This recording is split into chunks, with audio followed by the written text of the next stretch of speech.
the time is over, so let's head down to the court. Time for the tip-off. Give me fast breaks on the attack. Will you shoot a three or take it to the rack? Basketball is back, Jack. It's a dream shake down in the post, or a killer cross you love the most. When the offense tries to run and gun, is it man-to-man or box and one? It's big plays and talking smack. That's how you know that basketball is back, Jack. Let me hear you say, basketball, basketball, basketball. Basketball is back, Jack. 360 dunks and pick and rolls. And we're gonna watch it every day till they raise the Larry O. Hard fouls and hook shots. A dagger three and hack a shack. If you say this game's the best, I'll say it's a gag. Basketball is back, Jack. Basketball is back, Jack. Basketball is back.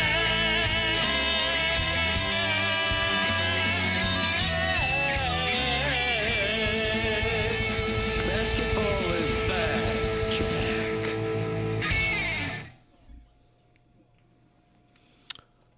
I have a problem. What's your problem? I have a huge problem. And it might sound very back in my day-ish, but hear me out here.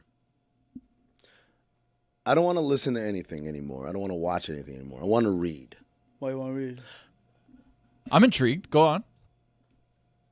Heat have a big win last night on the road against the Clippers. Great end to that game. Norm Powell gets his revenge game, locks up Kawhi on the last play. Great fun, right? Great play.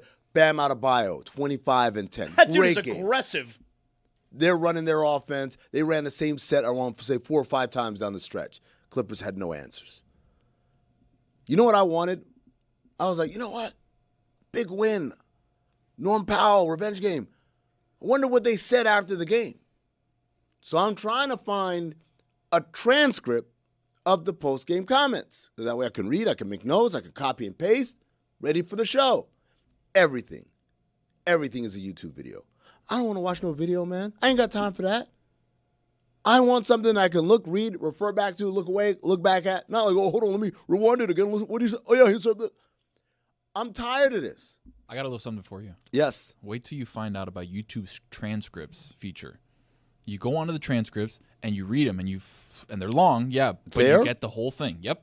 No, it's not doing no weird, funky AI thing. No. Where it calls It's them legit. banned Adebayo or something like that. Oh, no, sir. I also got a website to share with you that also you can pull YouTube transcripts from that I use often. Very nice. Because I'll tell you a big deal for me. People are like, oh, did you so-and-so reported this? I'm like, well, I'm following them on Twitter. I'm reading The Athletic. I'm into it. Like, where? They're like, oh, they said it on a podcast. I'm like, I'm not listening to a podcast. If it's not the Dan Le Batard Show with Stugotz, or Cinephobe, or Basketball Illuminati, or Here's the Science, a Bar Rescue podcast.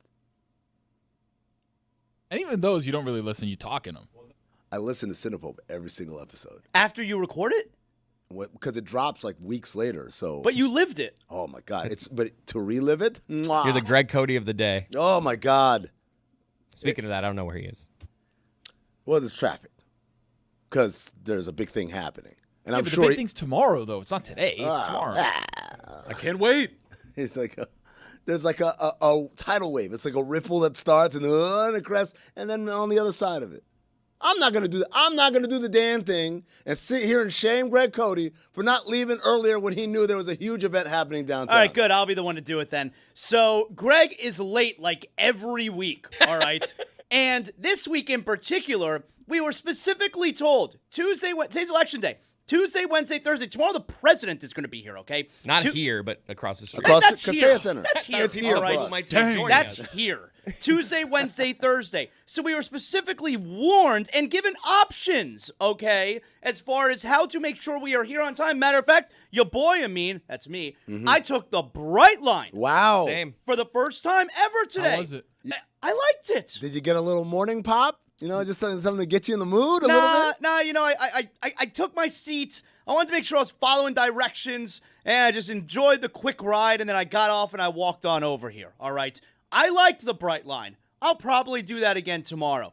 But even when it's normal, Cody is always late.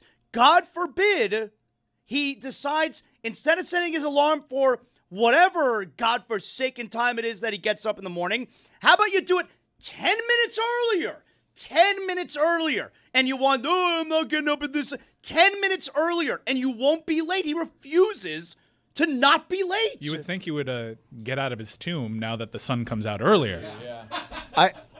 It's crazy. It's crazy behavior. I like the idea of one day maybe AI can do this for us, and we'll get to how much it sucks. In a bit. Hold on, we'll get to that in a minute. We'll get that in a minute. But for right now, I'll say this. One day, AI will be good enough. Well, I'll say, can you remake Back to the Future for me? But instead of Michael J. Fox as Marty McFly, put Greg Cody. And at the end of Back to the Future, spoiler alert, he's like, he knows the Doc gets shot. Doc doesn't want the note. So he's like, I'll show up 10 minutes early so I can warn him. Greg Cody will show up later. 10 minutes later after the Doc got The Libyans still kill Doc. There's Doc! There's no punitive measures. At a certain point, you need to bench the center that keeps having the false start, guys. No one's even asking him to be here for a production meeting. No. Just be here for the show. Just be here in time. I don't know. In front of that microphone. I don't know, man. I think sometimes you got a star player. You let the star player. Sometimes we hold that bus, man. Hold the bus a little bit. Right, but is he a star player? Ooh, now we're asking questions. That's the right question. Look, to ask. Is he coasting? Are I you love coasting on Greg a past Cody. resume? He's a rotational guy. He's a great locker room guy. I think of him as like Udonis Haslam. His jersey's going to the Raptors. We could argue to build a statue for the man. But You could also argue, what's he still doing here? he's also not Udonis getting one done. Haslam. No. Udonis Haslam's MO is work ethic. That's right. In Greg's defense, I would argue this is more of a Kawhi Leonard situation. Yeah, Which is that I'm this with is you. a superstar, and when he's there, you're feeding him the ball. But he's in and out of the lineup, and you can even question why is It's he in and out of the UD. lineup. It's such more a of a great point. Joel Embiid Wow, situation. really? He's got like 20 minutes in him. Okay, maybe more It Joel can also be Embiid. Kawhi in that it's a Hold on. contract no one else wants. And What then he about took this? money on the side? Hear me out on this. I hear Kawhi. I hear Joel Embiid. I raise you Zion Williamson. Okay. Whereas things where we're saying, you know what? Part of your unavailability is your doing. See, You have I to bear some disagree. responsibility. But when he's here, he's a star, man. I disagree because Throw that lob. at least Zion this year, he decided to make a drastic change, which was he lost the weight. Still hurt, because though. okay, He's but at also least done that 4 times. he All right, made an let's not attempt. pretend like we haven't seen the Zion looks in great shape Yeah. during training camp 4 times previously. And then what happens comes January. Well, all them pictures of Coke, Po' boys. and po' boys, and beignets, and all that stuff. A whole pitcher of Coke. Oh man, it was one of the craziest stories I ever heard. It's not recent. It was like a couple years ago, but still, I was like, how? Like when they brought it to the table, did they try to put it at the center of the table? Or it's just like, no, that's right here. Yes, yeah. That's why mine. don't you just leave this right here? I'll take care of the rest of this. Could have been diet. Maybe. Okay. Diet's not well, bad. perhaps. A zero. Coke But zero. A pitcher? Did he drink it straight out the pitcher? Because it's just for him. He put a little straw in the pitcher. Actually, it's like Like a cartoon character? like a cartoon character. Just There's no sharesies. It's just for him. It's up there. If I had read the story rather than hear it firsthand, I would have thought That's it your was. move. You want to read it. Well, yeah. If I read it, then I'm like, okay, now I'm in. But I heard the story. But I heard the story from not like on a podcast. I heard it in real life from a source. Yeah, so this is me doing reporting, kind of, sort of, not really. But the other part of it, the first thing I thought of was, do you guys remember the Kawhi Leonard Apple Time story? I remember Which is Apple still- time, That story is true. I don't care what they say. That's right. Mike, to this day, I'm on the radio on Sirius XM NBA Radio, which you can catch me and Jason Jackson Sundays, 10 a.m. to 1 p.m. Eastern. Jason Jackson. Jackson, if you're nasty.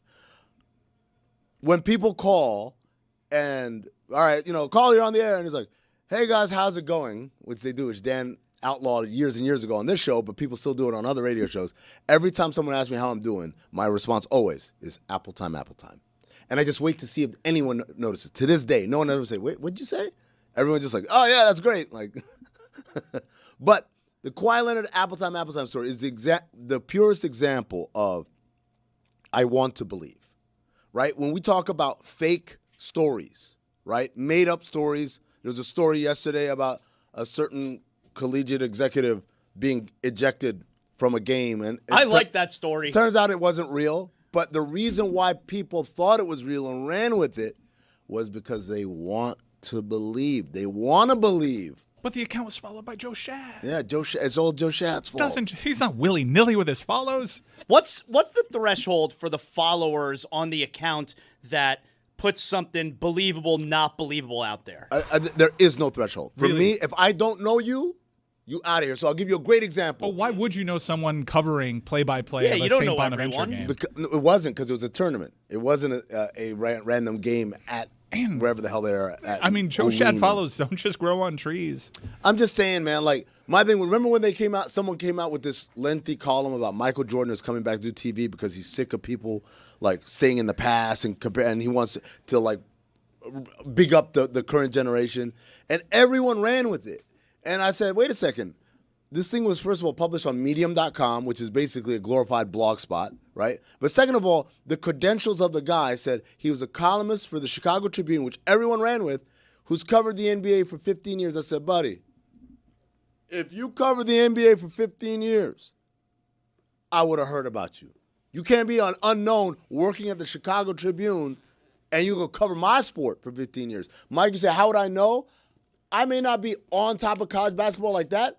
I know the names. Okay. I know the Jeff Goodman. Goodmans. You're in the circles. I'm sorry. You got people that know people. I wanted it to be true, and I Gary showed Parishes. I wanted it to be true. I showed you, and you had the right amount of scrutiny. Yeah, and man. this is how fake news is so effective. I still Joe think it might Shad be true. Follows 44,000 people. Come on, man. Now he has 245,000 followers himself, so Solid not the ratio. worst ratio. He's doing the Tay Diggs. Follow me, I'll follow you back. I remember the Jose day Batista. I got followed by Tay Diggs. I was like, I made it. Can I ask you something? How that works? Like, for how many followers did you say Joe Shad, or how many people does he follow? He follows 44,000. Okay, so for someone like, I don't give out follows all willy nilly. All right, I probably follow a couple hundred people. Really? But for you gotta earn that. You just shit. followed me. Yeah, well, all right, you've earned it. Notice I didn't do You it were on right my when turf. I started working You here. were on my turf, that's why. You had earned to it. pay respect. Didn't do it right away. But the point is, when someone like that follows 44,000 people, how do they navigate their timeline?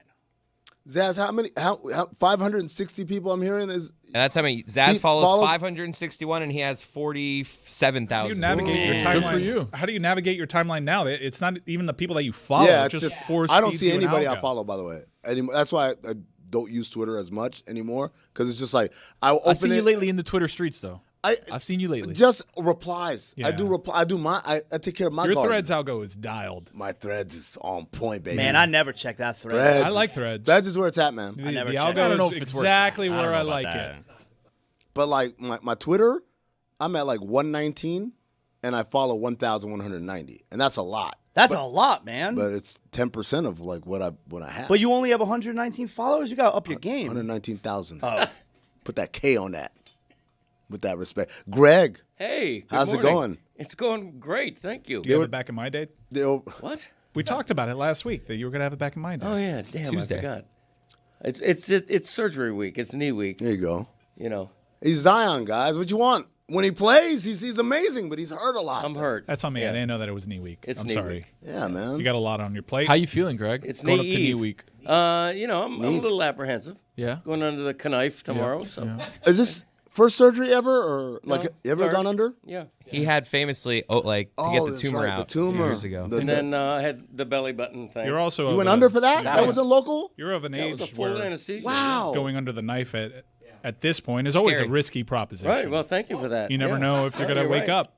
That's true. What are you doing? But then you do. He's right. But then you do wake up. The Greg. long nap. But you might not. But you might not. In fact, I'm 2 for 2, but it's a small sample size. the odds are right now. The odds are worse than they've ever been in your entire life in terms of waking up from surgery. That's true. Doing. He You know wakes up what? every day out of the tomb. Relax. I tell you what, I am older right now than I've ever been in my whole life. Exactly right. But you're older now. now, and then now, and now. So, we live and learn. And you want to call him Udonis Haslem. Exactly. How dare you? You disrespectful No, that was bastard. stellar. That's good That's- tape. that's good. He put out good tape just now. Threw up the alley-oop, he caught it, came down. If we put him on waivers, he's getting claimed. Absolutely. I like that. Absolutely. We were discussing before you came in if we should the way an athlete would get benched if they keep showing up late to practice. Sure. Should we send a message to you? But we said that you might be so good that we don't do that. Okay, I'm not the John Morant of. segue. I mean, Still got your joy? Transition. yes. I mean, come on now. I'm not a troublemaker. I'm just late occasionally through no fault of Occasionally. my own. No fault of his own. Yeah, thank you. But Thank you. speaking of Ja, Zaz, you asked the question, has Greg Cody lost his joy? Because Ja told the press that he lost his joy. It's unbelievable. Can we play the audio here? So last night, Ja Morant, he made his return, 1 game suspension, and he returned last night, did not play well. He was like, I don't know, he's like 3 of 14 or something. And, body language horrible during the game. And here he was post-game. Were you and the coaching staff able to talk about what happened Friday and get lost? Y'all asked that question to them, huh? What about for you? Y'all asked that question, so y'all know the answer to that. Do you feel like everything's been resolved? Yeah. They told y'all that, right? Well, yeah, but There we you didn't go. hear it from you. Obviously, they can't go and tell y'all something I ain't say. You feel like you kept that same joy right now that we used to say from you? No. Why not? Yes. What can be done to get it back? We'll see. Of course. Do you think you have a good relationship with the franchise Yeah. in general? Yeah. Seems They like told y'all that, right? I didn't say anything about that. That's, if I had a good relationship, I wouldn't talk to them at all. So, Jimmy, and we had our combos over these. Do you have any regrets about the way you played on Friday night in the second half? You said what? Do you have any regrets about the way you played the game? I'm not talking about the. That's your home run question? where's your Sound like a bait question. Greg, is that a fair question? Your journalist, is that a fair question? Well, how did he phrase it again? Do you have any regrets about the way you played in the second half on Friday night? No, I don't think it's a bad question at all. I think it's perfectly legit based on his performance and not driving, taking all jump shots. I'm not going to be an apologist for this guy's unprofessional behavior. He's taken the Jimmy Butler seminar on how to behave when you don't want to play there, when you want out. He's just pouting his way. He hopes to a trade. It's ridiculous. Do you have any regrets on the time you left your home this morning? None at all. Come on, The- man. the Well head- done. That's how you answer. The headline is a little misleading of he says he's lost his joy. He A was reporter asked, says, hey, you have joy. I mean, he does answer no. No, he could've. could. No, But it he seems answered a little misleading, no, the he answered headline. yes. No, I know, but he could have just said no. But it's Yeah, he could have just said I wouldn't say that. there's no difference in that headline when you're asked that. Look, here's the thing. Greg's right. There's a way you do this so that you're not being insubordinate, but you're definitely not making everything run smoothly. So easily could have come out and said, I'm putting that behind me. I just want to move Right. forward and win games. So easy. Zaz, if you want to stay. Correct. If you don't want to stay, you don't do that. He's 100% getting I've traded. taught this seminar many a times to so many players. Look, in the NFL, when you want out, what do? You hold out. I won't show up. In the NBA, when you want to be out, you do show up. You show up and you make a mess. You make a mess not by being, oh, yes, sir, no, sir, oh, I just want to move forward past this and we're all working. No, you be like, you give answers like that. It's like, I didn't stop talking to the media. I didn't disparage. Everything he says when it's like, it's a little radioactive or third rail, what does he do? He says, did they tell you that? Obviously, they wouldn't tell you something I didn't say, right? So he's always shifting the focus. It is a Nothing is ever his fault. master class On if the someone court wants to or get off. out. Yes. Nothing's ever his fault. I mean, look, that's how you lead right there, right? Like, that's team leader right there. If you're Memphis, you start taking phone calls now. You really do. You start because they get a lot for him. It's not a terrible situation for them. You get a lot for John Morant. You're Memphis, you start taking phone calls right now. That situation is going nowhere. He is 100% getting traded. So, Greg, I want to throw this to you because you weren't with us yesterday. We were talking about if you're the Miami Heat and you're off to this very positive start. Last night, great win on the road against the Clippers. Bam Adebayo looks great. The offense looks great. He is aggressive. Right? But John Morant's available. Do you make that call? Well, Heat culture thinks it can fix anybody, right? Mm-hmm. I mean, I think that's the starting point. I would look at that talent and say I can fix him. We can make him fit. But the question, can they? I mean, Tyler Hero is going to be back soon. There's already talk about how do they make him fit in what they're doing now. But short answer, if Ja Morant is available for a fair price, yeah, I would. I would think I could fix that guy. We're looking at an option where last year Desmond Bane went for how many first-round picks? A lot. Four or five. Four or five, okay. Does Ja even get close to that? I think it's an interesting question because you make, like, when you phrase it like that, it sounds like, okay, if Desmond Bane is worth 5 first-round picks, how many picks is this guy worth? And that's not what it is. Desmond Bane was worth 5 first-round picks to the Magic. Right. It's just about need one person. Just like Rudy Gobert was worth 5 first-round picks to the Wolves. Doesn't mean that those players are worth that. To clarify, Bane was 4 first-round picks and a pick swap. Okay. So 4.5. But Ja's a superstar, and you're looking for a permanent fix. You're looking for your culture to permanently fix somebody. And you look at the recent history of the Miami Heat when they bring in these projects, right? Guys that have a reputation around the league. Probably the most sterling example is one of the examples that they would hold against you in Jimmy Butler. That worked out great. Right. Until it didn't. And he absolutely nuked a season. You have examples like Terry Rozier, Dion Waiters, Hassan Whiteside, where they kind of worked, but temporarily. Terry Rozier just Birdman, too. Never worked. Birdman, I think, is the example where he was in your building and from like start to finish, he was bought in and he had that reputation. What I'm saying is it's been a while. Yeah, they did this with Timmy Hardaway. Yeah, they did this with Alonzo Mourning. We're talking about 30 years ago now. No, but I think there's a point also where many of those names, right, Terry Rozier probably is outlier, actually, from all the names you named. There was a level of productivity and value they got out of all those reclamation projects. And they were essentially considered winning players before the Heat even acquired them. Even Hassan. Whiteside, no. Whiteside, no. Oh, but come on, they didn't. Waiters, no. But I don't include Whiteside in that group because they didn't give up anything to get him. No, it's not like it was a gamble. We're not talking about like the acquisition, reclamation project. You're hanging your hat on this culture being strong enough to change Ja Morant, and you're cherry picking from examples that are pretty long ago. Mike, what I would say is, one, in terms of reclamation projects, like I said, they all had a level of value that they got out of those guys. Now, as time goes by, things happen, and like there's a reason why those guys were reclamation projects to begin with, right? And I was very critical about how they handled the whole Hassan Whiteside situation because I'm like, you know who he is. Like, you might have gotten him to a level, but you guys knew. And you handed him that money, and you handed that money before you did Dwayne Wade. And that sends a message, even if we all know, well, no, that's just the order of operation. You know, for a kid like that, he's not going to see it like, oh, yeah, I'm the man now, right? So there's that. The second thing also is, of all the reclamation projects, where would Ja Morant stand in terms of talent and potential in the moment? Greater than Jimmy Butler was at the time. Yes. So, like, he's younger. We were arguing, is Jimmy Butler a superstar? Yeah. When Ja is right. We're not having that argument. Right. We know. Well, I think I would call Ja Morant a budding superstar, a can-be superstar. And he's played himself into that because 2 years ago, no doubter. Right. Yes, but he's coming into his prime. He just turned 26. And I think the Butler analogy is apt because this is a team with a short window.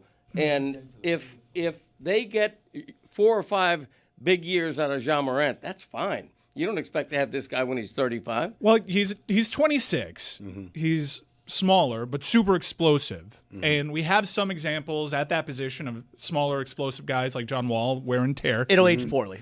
Right. You hit your prime. It's been said you hit your prime in the NBA at 27. You're a fully formed player at that point. Can't shoot. It's hard for guys to get better after that age. So we have a guy that for 2 years, there's been off-court stuff, but a diminishing player given where the hopes and expectations were. Yep. This is not exactly given everything that we know about him, and when you include the concerns you might have about this guy relies so heavily on his athleticism, this isn't a slam dunk trade to make. I agree. So this is what I would say. First and foremost, that's the biggest concern to me. It's not his attitude or off-the-court stuff. This is his games played. 67, that was a shortened season due to COVID. 63 out of 67 second year. Third year, 57 out of 82. Fourth year, 61 out of 82. Fifth year, 9 out of 82. Sixth year, 50 out of 82. This year, obviously, 6 out of 6. So, like, we're talking about a guy. Oh, you can't even stay on the court. That's number one. I think it was on a podcast or on Twitter, that Ja hasn't played 7 consecutive games since 2023. Like that. That's not because of suspensions or whatever. That's because he's not healthy. And part and parcel of that is what Mike is talking about. He's a great athlete who has, respectfully, like my build. He's about my height and probably around my weight, maybe a few pounds less because I've had a lot to eat since I got here. And he's getting in trouble in Memphis. Now we're going to move him to Miami. I don't discount Memphis as a trouble town. Okay, but I count Miami as a town that there's a lot more to do. Yes, but then my rebuttal to you is, again, knowing this organization, how many people have actually gotten in trouble? That's right. Here. Look, we have a really good security staff. I know, but it's not about what you did. That one time it was in the hotel. Yeah. Thank God for Mario Chalmers is all I want to say. It's not about what you did, it's what you get caught. Ironically, one of the other fits that would make sense in terms of a swap where you could take two guys who maybe aren't living up to exactly what those franchises wanted, it would be Trae Young for Ja Morant. I think that Ja Morant up to Atlanta? That's smart. Yeah, that actually that really works. Yep. Unfortunately, Trae is out for like a month right now. All right, so let's take some examples that might be a little bit better to compare to. Miami's had opportunities and sniffed around acquiring James Harden at this point multiple times. Russell Westbrook was available, I remember. And I think at the center of both those trades, we were wondering, do you give up Tyler Hero for this player? And I think maybe here we are again. The Miami Heat, ultimately, whether it be their trade capital or just internally, they decided to not go down that path and not acquire players that had a certain reputation. Westbrook was one of these players that was getting up there that relied heavily on his athleticism, even though he was actually, if you want to be encouraged by Ja Morant, the durability of Russell Westbrook, though their frame is different. Yeah, it's different. No, it's a different beast. Yeah, but the Miami Heat decided, for better or worse, to not go all in on those moves. So can we forecast what they decide to do with Ja Morant here? The problem is, what the inherent risk, again, I don't think the risk that you're weighing is, he's a knucklehead, he won't get along, he won't buy in. He's not healthy. He hasn't shown the ability to stay healthy. And his play might be starting to decline. I don't think so. I think that's totally a part of what's happening right there. I'm not saying the way they're doing it is wrong. I'm just saying I attribute his poor play to the coach. And the coach even talked about it. He said, we're doing something that's different, that's kind of cutting edge, shorter stints, higher intensity. And he said, there's going to be casualties in that. Casualties of guys who are used to playing a certain way, and now they have to play a different way. And casualties in terms of the way they used to play makes it easier to breed chemistry on the court with your teammates. And this might be harder to manufacture that, but we believe that this is the best thing for the short, medium, and long term.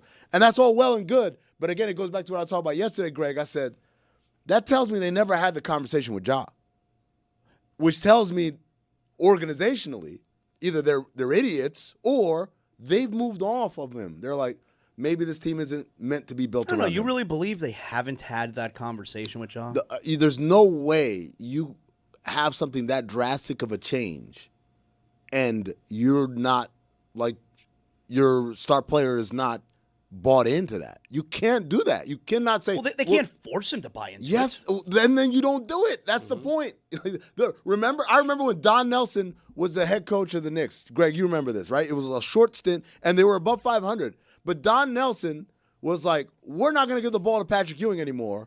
We're going to give the ball to Anthony Mason, and he's going to initiate offense.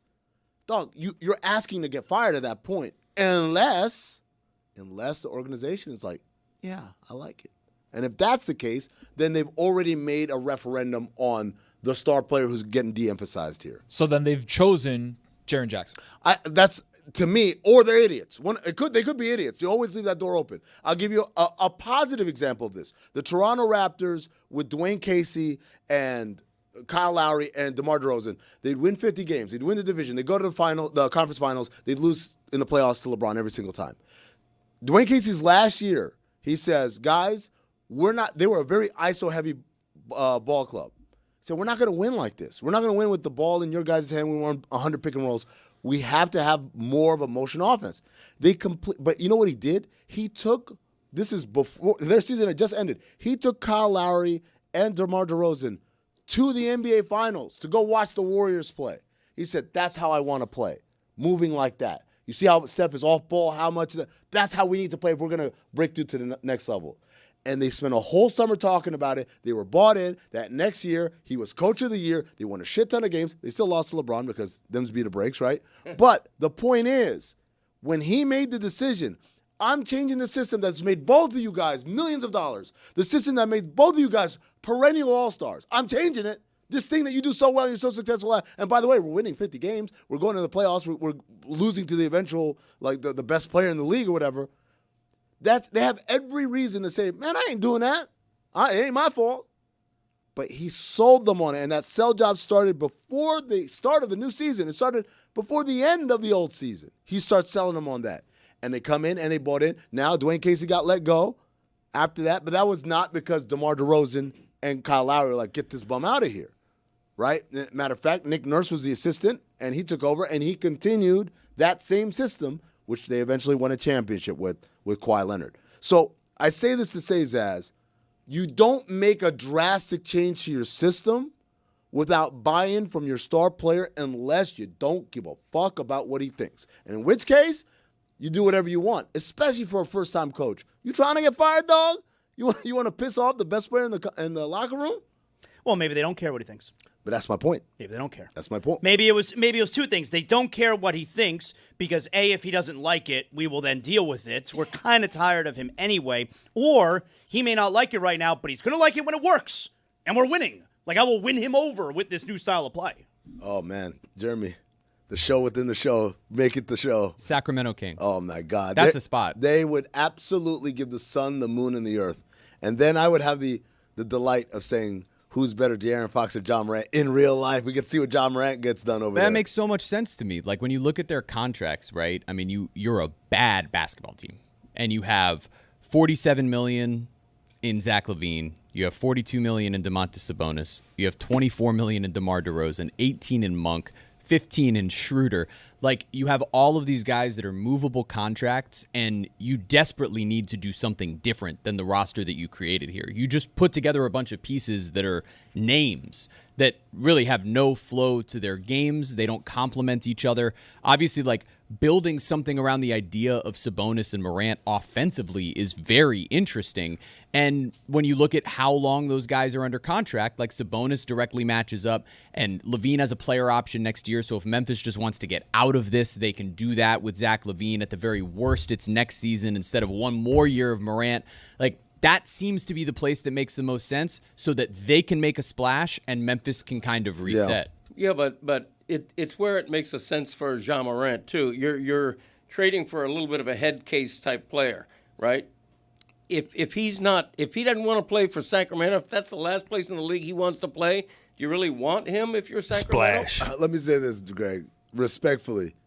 He's playing in Memphis. You don't really get to be a chooser at that point. Like, no, he wants out. No doubt about it. But my point is Sacramento is a step up.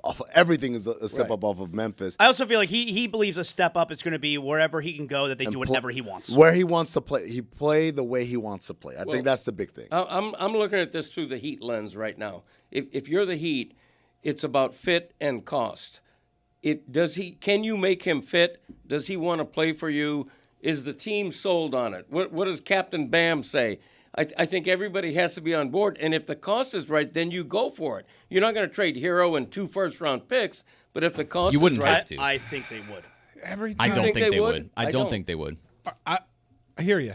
We might be a Norm Powell team right now. Oh, we might Norm be. Powell. I love Norm Powell. We might be. He's great, man. That's a likable player right there. That's a likable I could dude. root for that guy. But I will say, every time we've had these debates and we're like, no, let's stay. We don't need that guy. It's come back to haunt this franchise. And then the same complaint is there lobbied often by me. We got to do something. Now, the something might have been Norm Powell.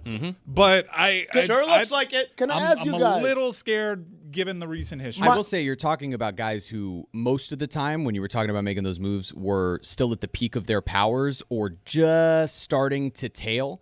where you weren't making the massive moves of the recent lottery picks and multiple firsts for them. This is a different scenario where you have a guy who's probably at the basement of his value, where maybe you'd be making that swap for a talent, but I just don't know that it is a fit right now. Let me ask this question, as you guys are all Miami guys, grew up in Miami, I'm definitely Heat a Miami fans, guy. right? Like, is this market capable of rooting for a team that's like scrappy and that's like this right here? That was how the Miami Heat started. Oh, man. Oh, that was yeah. that was until you got Shaq. Hardest, and then hardest everything working, changed. best condition. condition, No, man. most hated.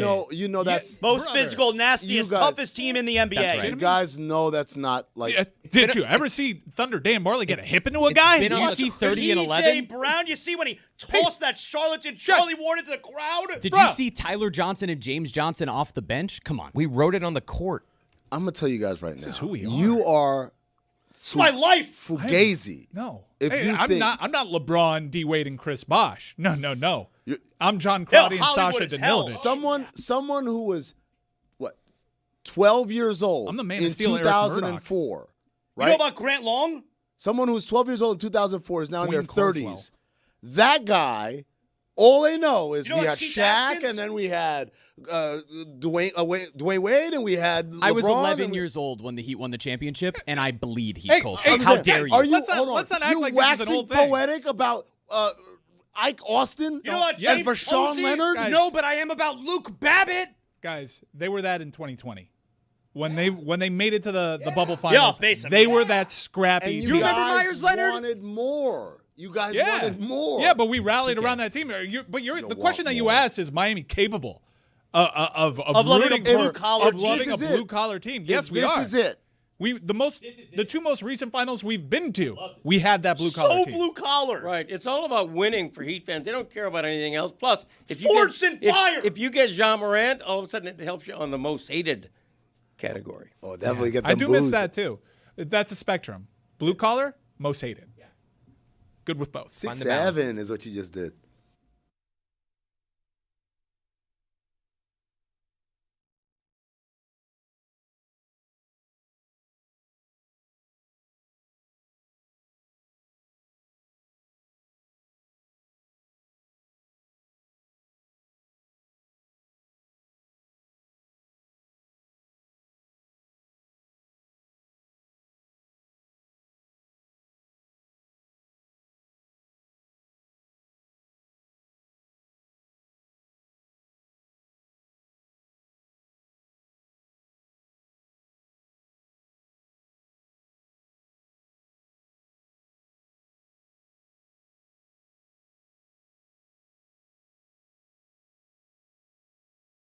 In my day, seeds. Seeds. Seeds. Had a slice of watermelon lately? Popped a few grapes in your maw? Then you probably notice seeds are disappearing from fruit. And you probably see this as a good thing just because it makes life a little easier. We love us some convenience. In fact, it's a terrible thing, the de-seeding of us. Symbolically alone, the seed is the king of life. Adam gave his to Eve, and here we are, if you believe the story. If they take the seed out of humans the way we have watermelons, we're all dead ducks. Beans, peas, rice, coffee, corn, all seeds. Flour and oil started as seeds. All hail seeds. So what the hell is happening? In exchange for convenience, we are not valuing the seed's impact on health, biodiversity, and our food system. The genetic variability of most plants require seeds as essential to their evolution. De-seeded, artificially homogenized fruits rely on human intervention in the reproductive process, exposing the fruits to many pathogens. Plainly put, seedless fruits are not as good for you. They contain less fiber and have fewer minerals and vitamins than their seeded natural brethren. Seedless fruits also have fewer antioxidants, plant-based nutrients, and anti-inflammatory properties. But enough about this science. Bring back seeds because seeds are fun. Not to mention aesthetically and visually pleasing. Kids growing up today have sliced open a watermelon, have never sliced open a watermelon, and experienced the joy of seeing that juicy red flesh dotted with embedded black seeds. Nellie Doogie used to tell us if we swallowed a watermelon seed, a big melon would grow on our belly. It wasn't true. but as kids would make a competition out of seed spitting. You extracted the big seeds from the melon flesh. Tongue only, never fingers or a utensil, and you'd see who could project a seed the farthest. Every summer we did that. This was before video games, kids. Made our own games and toys. Flew a kite, kicked a can, spit a seed. Grapes were the real challenge because the seeds were so much smaller. We'd both pop a grape in our mouth, tongue moving, jaws in action, and whoever could spit out 3 seeds onto the table the fastest won. To this day, I carve real pumpkins and eschew the free fab foam and plastic fakes, mainly for the treasure trove of seeds inside. Hundreds and hundreds of them waiting to be scraped out, cleaned, and roasted in the oven to become delicious natural snacks.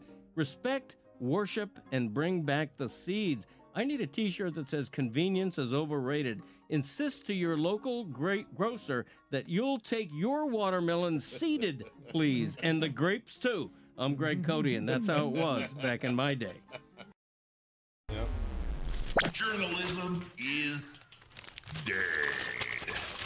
But journalism, as we know it, as you know it, what you wanted to do when you were a little kid, okay, it has changed. It has. It's changed, okay? You're not wrong. Stephen A. Smith is not wrong. You have to adapt sometimes, okay? Because the game has changed. Your priorities have shifted. No one cares how someone goes and gets the news that they get, as long as the news is accurate, as long as it's coming from a credible place. If it's Woj, if it's Adam Schefter, if it's you, if it's Diana Rossini, if it's Shams, nobody cares. You might care. Greg Cody might care. Stephen A. Smith might care. But you know what? You all sold out.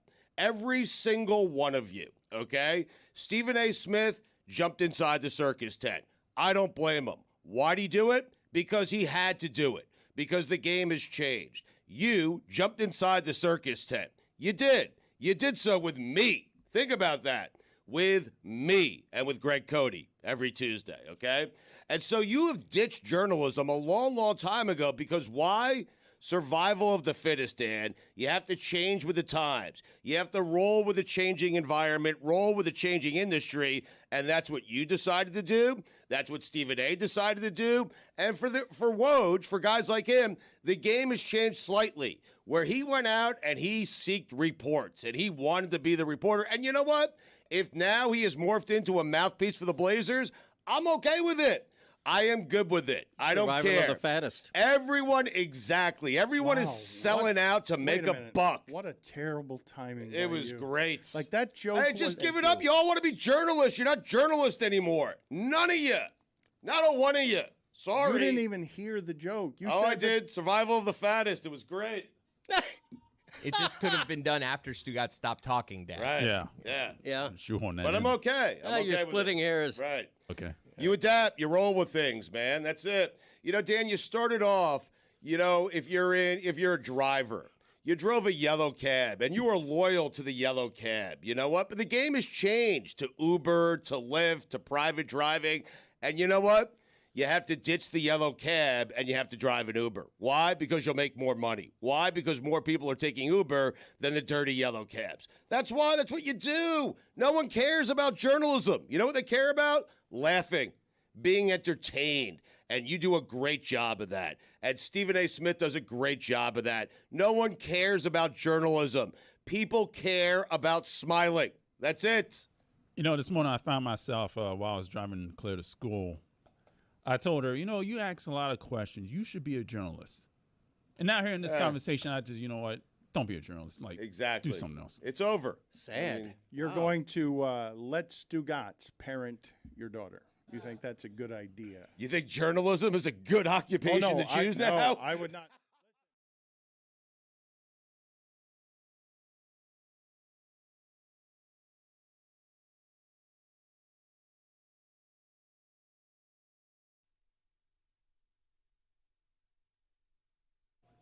This episode of the Dan Le Batard Show is presented by DraftKings. DraftKings, the crown is yours. Jumped the gun a little bit there. I didn't jump anything, man. You jumped the gun. Bro, He was nope, excited. That was well done. Did it was, right but- on point. Well, the mic didn't pick up that this. Pretty sure it part. did. It just got the episode is.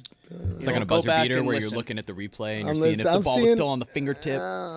Check the tape, you'll be wrong. Yeah, a little false start, premature. little false start. Yeah. I'm sure you would be the one to know, Greg. Yeah. Well, you know, I'm a radio professional. Not that this is radio, but you get my drift. Close enough. We're going to welcome in Diana Rossini from The Athletic. She joins us for her weekly hit. Now, Diana, usually you come on, you give us lots of great knowledge, and then Tony does his top 5 later on in the show, and he claims that you've stolen all of his material.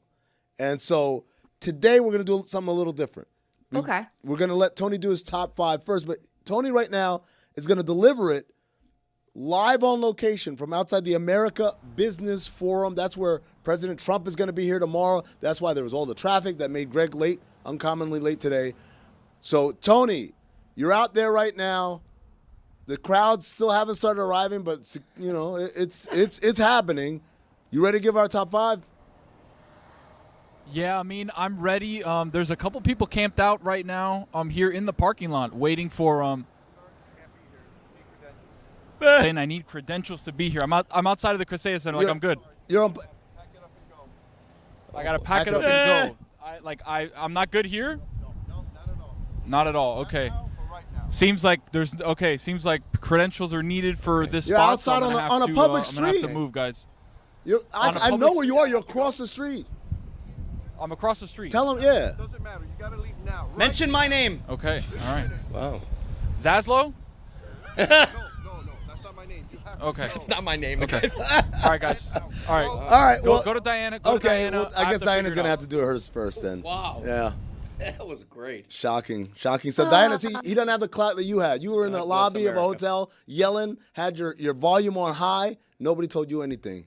Tony can't even he ask just a question. kept working, moving, knew what I was doing. Like he needs some type of credential there. Usually, you just point to your face. You go, "This is the credential." Right. Right. That's what you're supposed to do. That's a famous story in sports. That's what the big dogs do. They just, this is it. This gets me the access. Not for me, but I feel bad for him. I've been there a million times where you're just trying to do your job. Tony's just trying to give us the news, but I'm gonna come save him. So this actually worked out good. Yeah, awesome.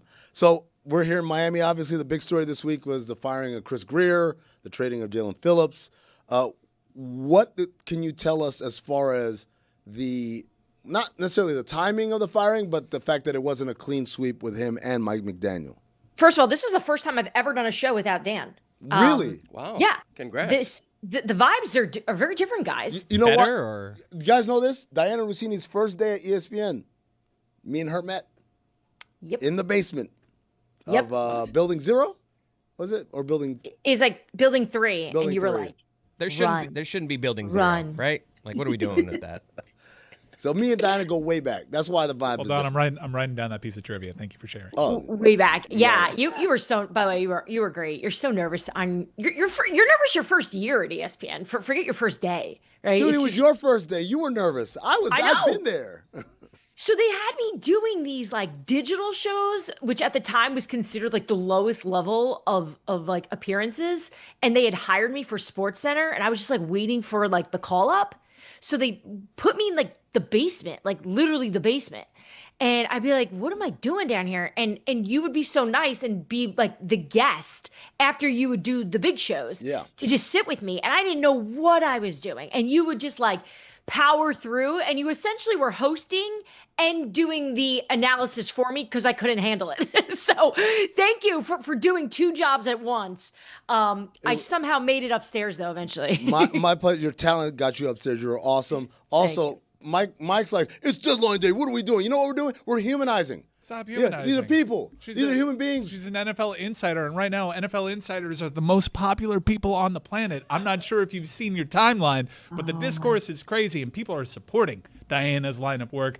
Diana, what do you make of this? It's been a week worth of dialogue here. Pablo actually did make some sense in the clip that I saw about journalism, and my main takeaway is, why are we just so accustomed to every source being anonymous? We know where this is coming from. This seems like a ridiculous practice. So where are you on the current discourse? Okay, That's first, your deadline question? for those that were listening and heard the Miami question, I can sum it quickly, right? So Chris Greer gets fired. There is belief that the head coach is still the right guy. They really believe that he has not lost the locker room. I know last time we talked about this and Greg was asking me for specific examples on why I thought the team was giving up on him, and I didn't have any good ones. And I wound up making some calls. I was actually really glad he pinned me down on it because I made some calls after the show, and even I wrote about it in my column that week that the players were still bought in, and he hasn't, and they still think he's the right guy. So look, it's going to come down to Stephen Ross making this decision, but this isn't one of these situations where I have a date circled on my calendar like, oh, if he doesn't win this many games, he's getting fired. They're trying to get him through the season, and I think when the new GM comes in, then they'll have heavier discussions. But so far, I'm not super concerned about Mike. So I don't know how you feel about that, but that's the intel I have for now. As for the narratives, the conversations, these very strong opinions from hot takers and analysts and consumers of news, I feel like there's two camps right now. There's people that just want the information and they don't care if I say per my mailman or, per my dog, right? They don't care. I have really good friends of mine that I respect who like the fake accounts too. They're like, whatever, if they know something and they have a scoop because the guy at the deli told them, great. They just want the information. And then there's another camp of they don't really care about the information as much as who's giving it to the reporters. That seems to be the hang up. And I think agents are the most hated people in our space because they're trying to control obviously the money and the perception of their clients, and they use us. But most of us don't just rely on agents. The transaction game is vapor, right? Like, you guys know that. It's so stupid. Like, Woj gave me this advice years ago. He's like, do not waste your time on that. And it's true. And by the way, he was the king of it, right? Like, he was like Mr. Transaction. Yeah. But he was sharing that as hey, I learned that once you're all in on the transaction game, you kind of can't get out. I think it's good to do transactions because it shows the audience and the fans that people and you can get the scoop. But I think the better kind of journalism, and obviously Pablo is a wonderful example of that right now, and really the stuff that we do at The Athletic, not to be all promo of my own company, where we dig a little and we take a little bit more time and we're not as pressed to get it out in that exact moment. Most of the time when I'm tweeting that stuff about transactions, things, and trades, it's my own little psychotic competitiveness. Like, no one at The Athletic's like, go beat Adam or you're fired. They don't care at all. They're like, tell us why. Mm-hmm. Explain, pull back the curtain a bit. So from the luxury of that, that's a wonderful place. It's why I love working where I do. But at the same time, there is a rat race to this. People love the info, and it's awesome to win. So I think the original question was, Mike, do we have to keep saying per source when it's so obvious who we're talking to, right? I think until people are comfortable just admitting that they talk to us, because that's the problem. Like, I was at a game on Sunday. I was at the Giants San Francisco 49ers game. The people I talk to the most from both those teams won't even wave to me. Like, they don't even want to look my way because they're so paranoid to be seen as the one that talked to me. So that's why I always laugh. Like, if you see me talking to somebody, they definitely don't text me. Like, they don't talk to me. They don't give me any scoop. Like, it's almost like you're better off being around me because then it's a way of protecting yourself. Diana, how active are the Dolphins still today after the Jalen Phillips trade? Active. They're taking calls. They're obviously not buyers. But teams around the league have an understanding that they are willing to listen on a lot of players, almost every player. I don't think they're going to make all these deals, but I think the tone there has changed over the last few days or so, where more teams are calling them knowing, okay, maybe it's a different business venture now that Chris Greer is no longer there. Diana, Washington is dealing with injuries. Jane Daniels is hurt again. Do you think we're going to see a fire sale from the Commanders? I don't. I think they're going to definitely sell. I don't think they're selling at a cheap price to just move on to next season. No. They were looking for a pass rusher over the last few weeks. They're not giving up on this season, but it's been a weird one, right? Like they're that team that we're going, little black cloud, right? Between them and the San Francisco 49ers, I just feel like they can't catch a break, especially, in terms of the injury situations there. They've got these older players. Obviously, we've discussed Dan Quinn and his decision to keep Jaden in the game.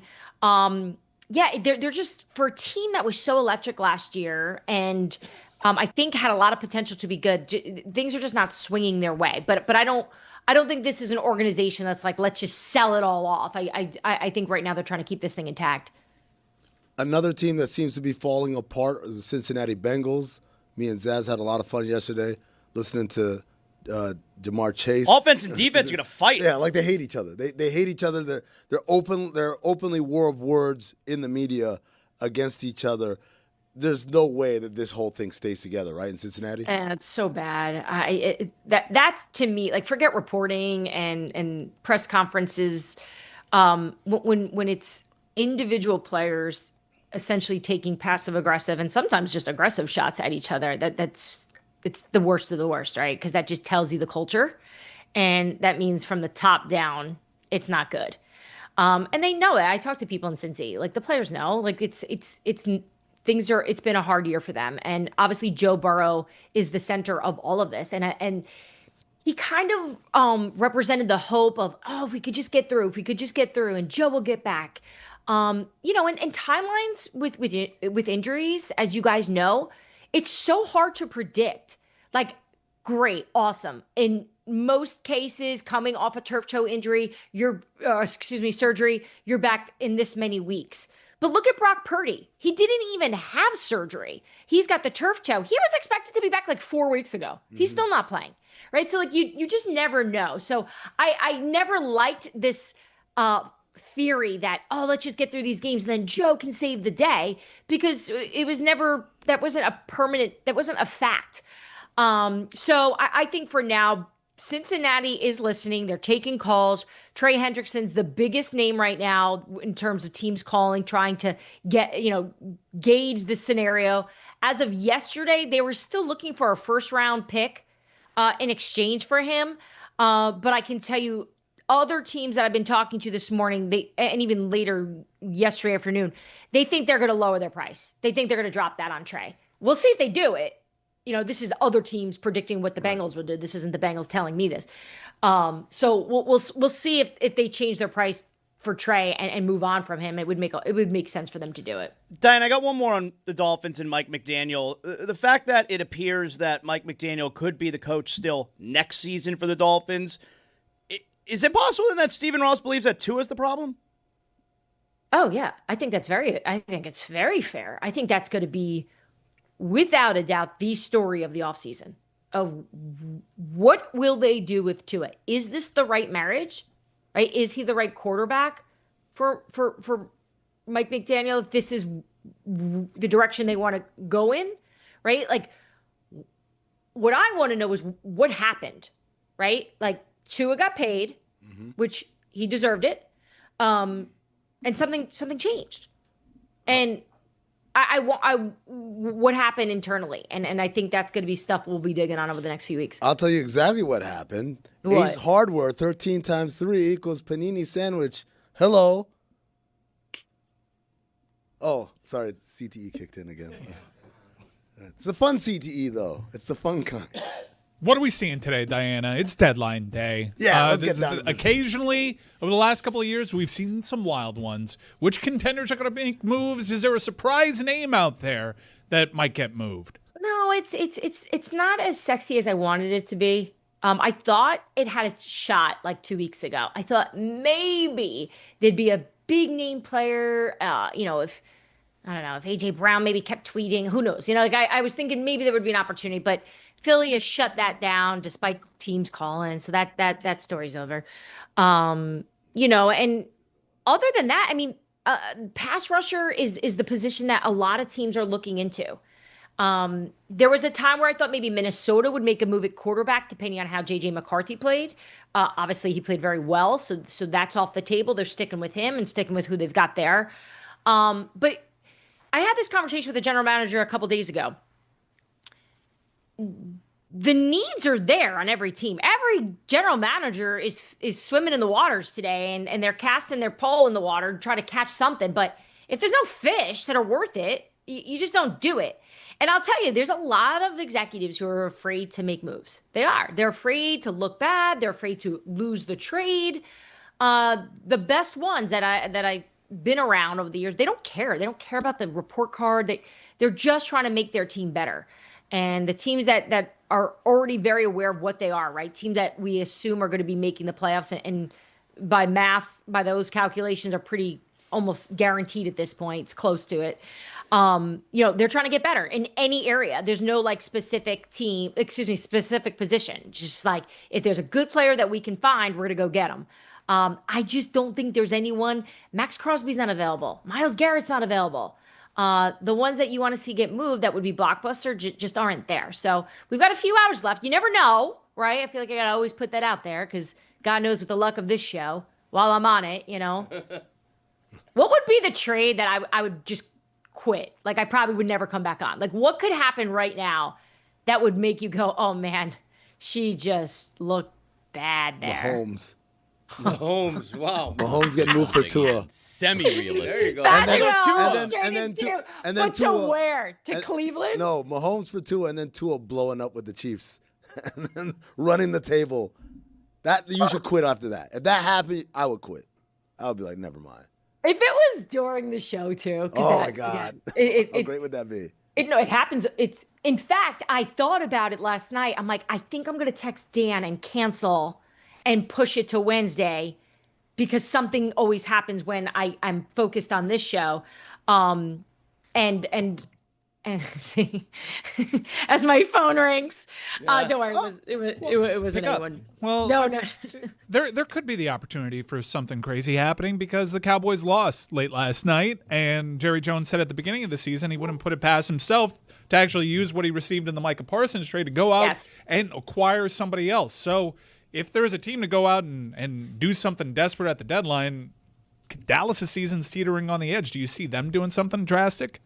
No, I don't. And they made that move this morning. It's funny, you look at the Cowboys defense and they're like, oh, let's do this. Let's trade with a team whose defense is worse than ours. This doesn't make any sense to me. But look, Jerry said to my face he wasn't going pass rush, like on the record. And I know, like, well, in that case, take it for what it is. Yeah, in that case, write it in stone. Yeah, it doesn't mean anything. It's like it's not like other people when you get them on the record. It's just like he could change his mind today. So look, I don't know a name right now that they're targeting that they've been calling. I know the Jets have been receiving a bunch of phone calls for some of their players on defense. Quinnen Williams is a name I've been hearing a lot over the last few hours as someone a bunch of teams are targeting. Jeffrey Simmons is a guy that teams want. Titans aren't moving him. So again, I think Jerry would like to make I can sense he wants to do something, but Micah Parsons isn't available. Diana, two-part follow-up on the Dolphins again. Champ Kelly's interim GM, fairly inexperienced at the job. Any chance he can work his way into that job, or are they definitely going to replace him? And number two, how does the Tua conundrum play out? Is there a trade market for him? Aren't they stuck with him next year based on the guaranteed money? How does that play out? Yeah, from what I understand, Champ is there right now to keep this ship riding and to keep them afloat. He obviously has experience doing it before. He's been an interim. But as I'm sure you guys have seen reported, Stephen Ross has a heavy hand in this. And he's part of all the conversations that are being had. Not that he wasn't before, by the way. He's one of those owners that likes to know what's going on. But I definitely think it's more of he needs to approve all of these trades from talking to some teams that have talked to Miami over the last few days of there's a little bit more of a process there than what it was before. So I do think they're going to go try to find a general manager. You never know. Maybe Champ does some great work over the next few weeks, but I don't think they're in a position right now where they think anyone internally. By the way, this goes back to the head coaching situation. There was a time where, when things were really bad for the Dolphins, and I was having a conversation with someone there, And they were like, well, who's going to be the interim here? Like, everyone wants us to fire people, but it's not like you've got these great coaches all over the place. It's not easy to find to just fill in that gap. So to get to the Tua part of this, Greg, this is going to be what the new regime is going to have to discuss and figure out what they want, right? And look, I think there's people in that building that have already made up their mind about him, which I think there's some people there that still believe in him. And I think there's some people there that would be fine with moving on from Tua if there's a market for him and if it's available. And if there is a team that would trade for Tua. Every time I've done these kind of stories where, it's, mid-fall and you think, oh, this guy stinks, no one's going to want him. Well, it changes a lot in the offseason when you've got these teams desperate for a quarterback and Tua doesn't seem so bad. So we'll see how this plays out in the offseason, but that is for sure outside what the futures of this head coach and, what the general manager will be. The Tua question is holding them back for sure. She's a senior NFL insider at The Athletic and the host of the Scoop City podcast. New episodes drop every Monday, Wednesday, and Thursday, wherever you get podcasts. Diana, thank you for joining us. Thank you. And thank you for being so nice to me on my first day. Yeah. And I got to say, I don't think I missed Dan today. Humanizing. That's what we do here. All right, we go straight from Diana out to Tony on location, different location to give us his top five, Tony's top five. Tony, where are you joining us from? They made you move. That's the office. I am probably the closest. Yeah, I'm closest part that we could be here to the Kaseya Center, where we do not need a credential, which is literally in the corner of the office. Mike, but seeing the Kaseya Center over my left shoulder. What the hell, man? What are you laughing at? He's literally standing right there, right outside that door. No, he's not. No, he's not. He's not that close. That's not true. That is not true. I can tell that window anywhere. Oh my God. Can you read me? Can you read me number one? Where are you at? Dispute continuously playing terrible football. That says dispute, not dispute. Autocorrect. Despite continuously playing terrible football, the Jags are 5-3 somehow. True or not true? I can't get over the spelling. Yeah, it's autocorrect. That was whatever. Tony, I was at that stadium this weekend where the Jaguars play. Everbank Stadium, that place a dump. Oh, hard? Yeah, it's bad, but make sure that you connect with my people when you're in my turf, by the way. Jacksonville's my city. You got to check 904 stand up. Duval County stand up. Yeah, you got to check in with my people. Let me tell the people that making sure you know that player. This top five is presented by Smirnoff, the official vodka sponsor of the National Football League. Smirnoff, please drink responsibly. The Smirnoff Company, New York, New York. Vodka, 40% alcohol by volume. All right, Tony, what's That was just a little taste of the OLI. Okay. Yeah, that was just a little taste of the OLI. Here's the rest. So I got 3 OLIs after that, and then after my top 5. Okay. So we'll get 1, 2, 3 OLIs quick. Here we go. Say what you want about the Bengals defense. They're always in exciting games. I know Zaz wanted to pit the offense against the defense yesterday with Chase Brown's comments. I didn't want to. I'm just speaking the truth. For the Bengals. Okay, that might be your truth, not my truth. My truth is the Bengals are always in exciting games. Thank you to the defense. We should be saying thank you to the Bengals defense, not chastising them. Jonathan Zaslow. Interesting. Can hardly see the Kaseya Nobody's Center. having that Yes, take. you can. It's right there over his left shoulder. Road Don't sign. be ridiculous. It's right there. Yeah. We see the Port Anyways. of Miami little signs. Okay, all right. Whatever. All right, go on. What are your OLI number 3. No one has more ugly wins than the Denver Broncos. Yeah? Sure. I don't think that can be disputed. No. Or despited. or despited. He said disputed. Next OLI. Guys, I'm rattled. My bad. All right, stop me if you've heard this one before. Bills beat the Chiefs in the regular season. Who cares? Biggest who cares of all time. It's a good game, Beat man. the Chiefs in the regular season. Good. Yeah, sure. Good game. It's always a good game. They always win by 7. They win by 3. Yeah. Okay, great. Then they get beat in the playoffs. It's the same thing. Yeah, Bills are 5-1 against Mahomes in the regular season with Allen. They're winless in the playoffs. Who Tony's cares? rattled like Mike Ryan after a Sky Everybody who call. bet money on the Bills. Everybody who bet money on the Bills. Yeah, exactly. Thank you, Jim. All right, number 5. Number 5, the Packers are on fraud watch. Oh. Keeping an eye on the Packers. They're on fraud watch. You lose to Yeah, Carolina. big time. Yeah, I mean, At home, right? Even though Carolina's sneaky 5-4. Yeah. Sneaky decent? 3-1 since Dan said their season was over.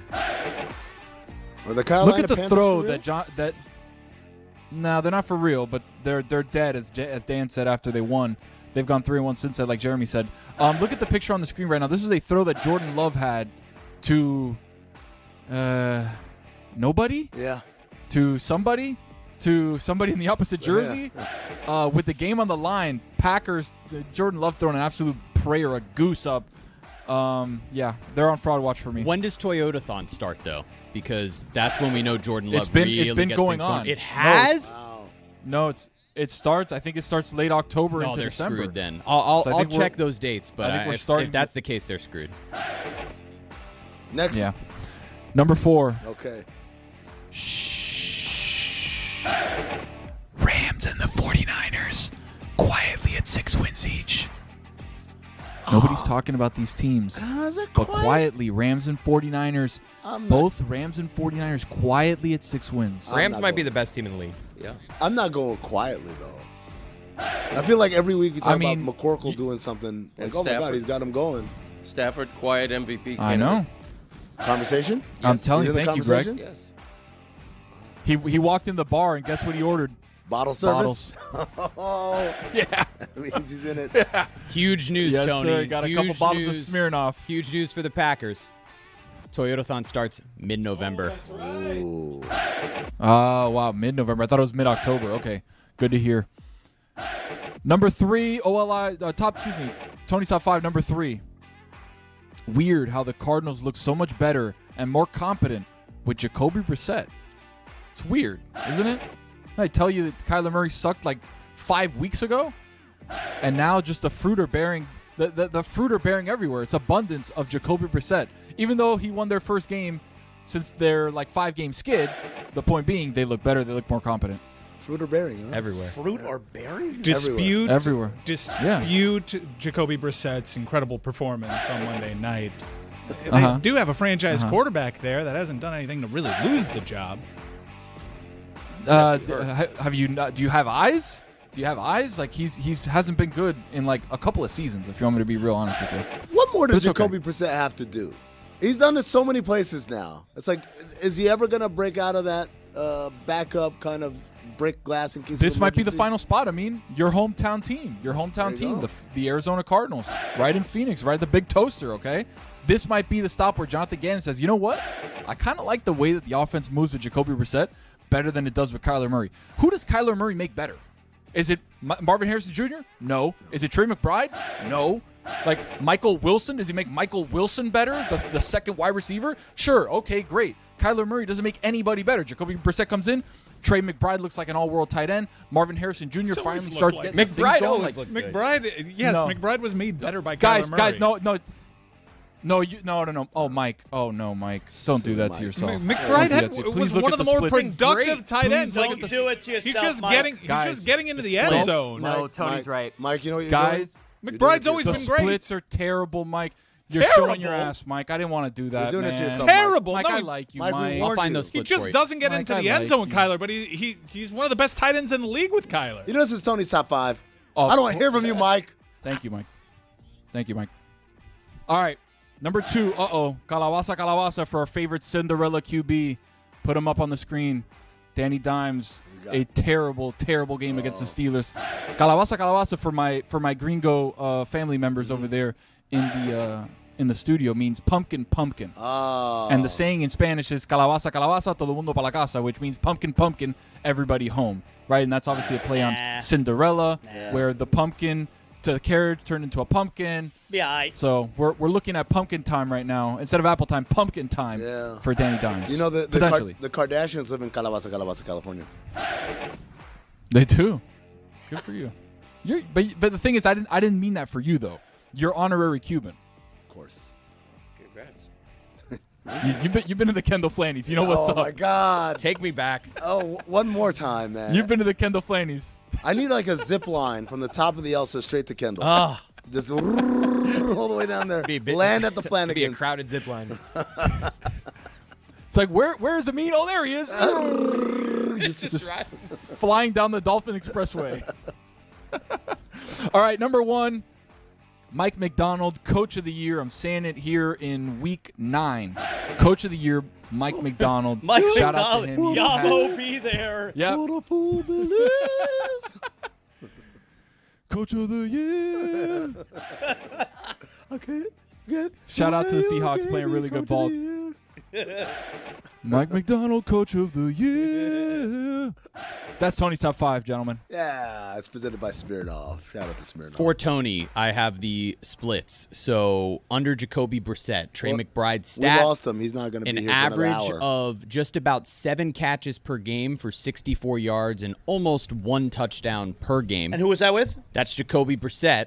Under Kyler Murray, the average is about 5 catches per game for 52 yards and 0.1 touchdowns per It's game. a touchdowns. So it's about a 15-yard difference, a couple more catches, and obviously like the touchdown rates are way higher. That's with a Brissett. lot. That's a lot. I mean, it's You did it to yourself, Mike. 2 catches a Mike, game is a I- lot. Based off those stats, you guys oversold. You like, did. How crazy it's the a. splits You're were. talking about a 3-game sample with Jacoby Right. Brissett. Yeah, he's not 5 good. game sample. Mike, 5 You're games. So, okay, How many that's still games a with small Kyler sample. Murray? The touchdowns will come down. Like, if the A argument lot- a is lot of like games with Kyler Kyler Murray Murray. does not just Trey McBride wastes away with Kyler Murray, it's not true. Wildly overstated. How about the splits. Kyler Murray right now, today, within the next couple of hours? The Washington Commanders trade for him. wow. I don't know why they would do it. How about I like it. I like this game. How about But a it's fun. bird? Go to Spain. We're playing the Dolphins, Kyler. They built the offense for Jaden Daniels. You can run around, right? It's better than Marcus Mariota, and then maybe they got a shot in that division. And long flight, you know what you do? You learn the playbook. No, Call of Duty, baby. What are you talking All right, Learn we're the talking about playbook. Kyler Murray. What are we doing? Did we look up the splits or no? Yeah, it's Okay. 2 more catches per game, It's about not that 15 great. more yards per game, and the touchdown rate Is is a lot. So 0.8 it's plus all touchdowns. across the board. Yeah, no, it's every better in single every thing single is With better. category. 5 games with Brissett. Okay. Do you want Tony, you know what they're doing? What? They're doing it to themselves. I'm trying to They tell you. continue to do 39 it to games themselves, with Kyler despite Murray. being warned. He was a pro. How many Yeah. touchdowns? How many touchdowns? It's yeah, but my argument was it's just a touchdown. But then why isn't Kyler Murray looking for his best weapon in the red zone to score touchdowns? Why is that not happening? Why did he have a touchdown last year of a fumble recovery before he caught an offensive especially in that stadium where they have a big sign that says red zone. Kyler Murray has like 1-2 touchdown game. The numbers like fly up. He's not good, guys. There's a reason why he's not going to play. That's But not you the overstated conversation we're the at. splits. Uh, The splits you know were what? overstated. I'm bored. Okay, so let's talk about I'm AI. out. Let's talk about AI because I downloaded Sora and it sucks. What is that? Sora is the people who make ChatGPT made this app where you can create AI videos. Ooh. Yeah, you scan your face, you say some phrases, and now you can make AI videos of yourself. You can make AI videos of anything, really. And so I was messing around with it, and I said something along the lines of, hey, man on the street interviewing 3 Miami Heat fans, ask them, what do you want the Heat to do? They all yell out, get Ja. And then I said, the interviewer follows up with, why do you think they should get Ja? And one fan says, because this is Miami and we get stars, baby. The second fan says, because he's got the hottest shoe in the game. And the third fan says, because you can always use more shooters. Pretty simple, right? This dumbass app could never get that to happen. I kept getting like the interviewer would then answer his own question. I got a guy who had glasses appear midway through his answer. I'm talking about just he's talking to you and all of a sudden he's got glasses on. I like it. I've got one where the interviewer's asking the question and the third fan is mouthing the question as the guy is saying it. I like it. It's so goofy. I'm like, this is never going to replace anything of note. Well, it sounds like it was so bad that it was good, though. I mean, I did laugh. Yeah. I did laugh. I also had one where I'm sitting courtside and I threw up on Media Row. But it, And you threw up? yeah, I made it. Like Tracy Morgan? Yeah, like that. But on Media Row, right? So everyone's laptops are there or whatever. You puked on people's computers? In this AI video, yes. Was it realistic vomit? The vomit was realistic. The depiction of me was not. They had me Can I like see it? 225 pounds. Yeah, I could show. We're not gonna do this on air. I'm not gonna give them that kind of. I want to see a mean puking on Media Row. Oh no, it's a good one. I'll show you in the break. I don't want to. I don't disrupt the flow. But like, I just kept thinking about all the people who are like they're gonna replace actors and stuff. I'm like, they're never gonna be able to replace human acting with AI. Sora is good if you give it the grace that it deserves for a very low kind of Fi app. Why right? is it called Sora? I don't know. Why is anything called anything? Why is Apple called Apple? Why are you called Zaslow? Why are you called Zaslow? Seriously. That's your name, right? Why is it called a microphone? Yeah.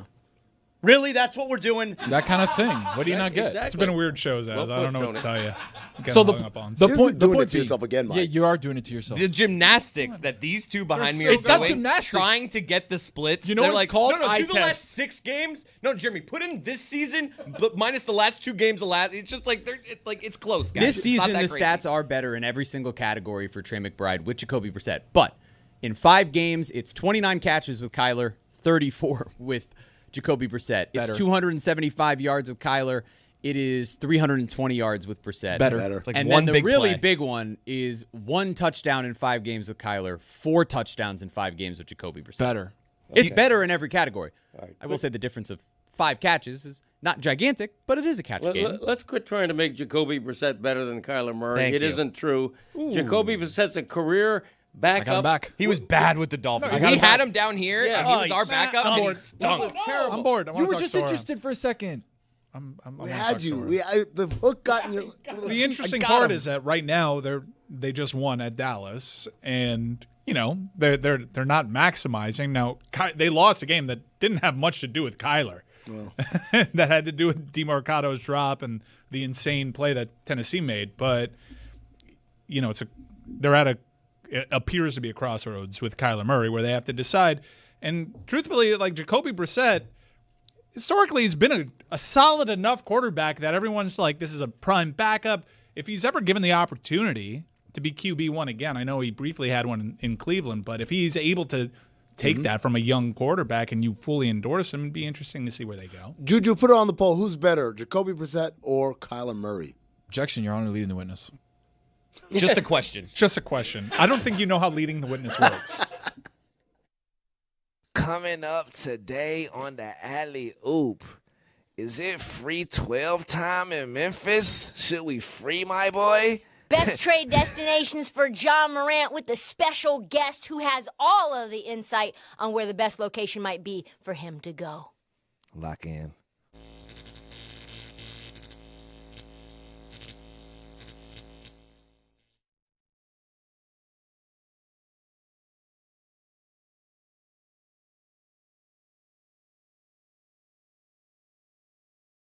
We're the only ones providing the jobs we're presently providing. I heard local TV reporters are making $45,000 a year. Huh. I couldn't believe that. That's how bad local television is struggling. That's the place that has arrived.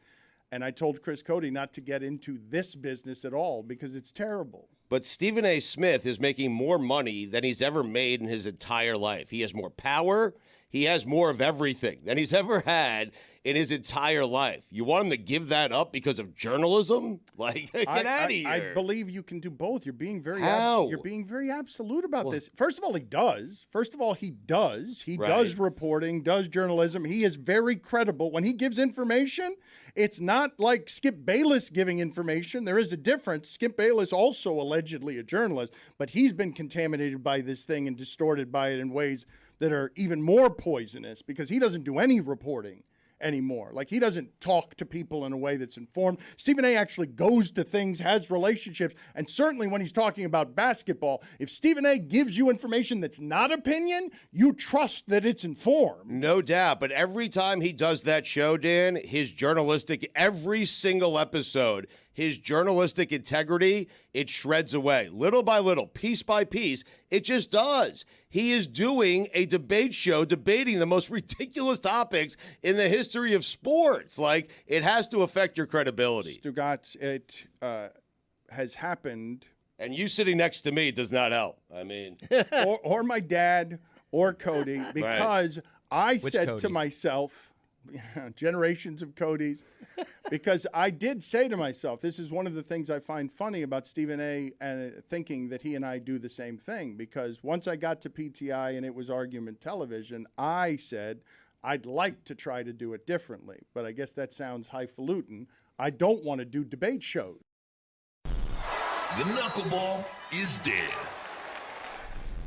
The knuckleballer is dead now, correct? Completely dead. There's no one. Is there anyone throwing the knuckleball now? Someone has to be throwing it. I would say Tim Wakefield was pretty None of us bad. have one. We're just like, yeah. No, there has to There's be. got to be. Well, wait a minute. The knuckleballer didn't go extinct without anyone telling us. As long as there's breath in my lungs, there's a knuckleballer out there. Put it on the poll, Guillermo, at Le Batard Show. As long as there is breath in your lungs, will there be a knuckleballer out there? There should be more because if you notice, I mean, I don't have any stats to back this, but I don't care. I'm going with it regardless. I would say that the position players that are pitching have a much better ERA than average pitchers do. Because they're all just going out there throwing the ball like 35 miles an hour, and the hitters are so confused that they just get under it, they pop up. Like nary a run is scored off of a position player. Sometimes, but not always. I loved when baseball analysis was starting strong. I loved the people who would do the analytics on how a knuckleballer would screw up your hitters the next day. For the preparing for a knuckleball would screw you up the next day as well because you're sitting out there hitting those 45-mile-an-hour butterflies. There's nothing that I hated more, like growing up watching the Marlins, than when Jamie Moyer was coming to play against them. And I don't even remember if he was a knuckleballer or if he could just only hit 75. Slop. It was just slop. He could only hit he like was not a knuckleballer. 72. He was just old, and he threw croutons up Anytime there was a knuckleballer or just an old man that could throw the ball really slow, I knew like this team can only hit fastballs, and this is going to be a long day and a long week because they're not going to be able to figure it out. And it's frustrating because you're just seeing these meatballs go over the plate. You're like, how can you not deal with this? This is so slow. Hit the baseball.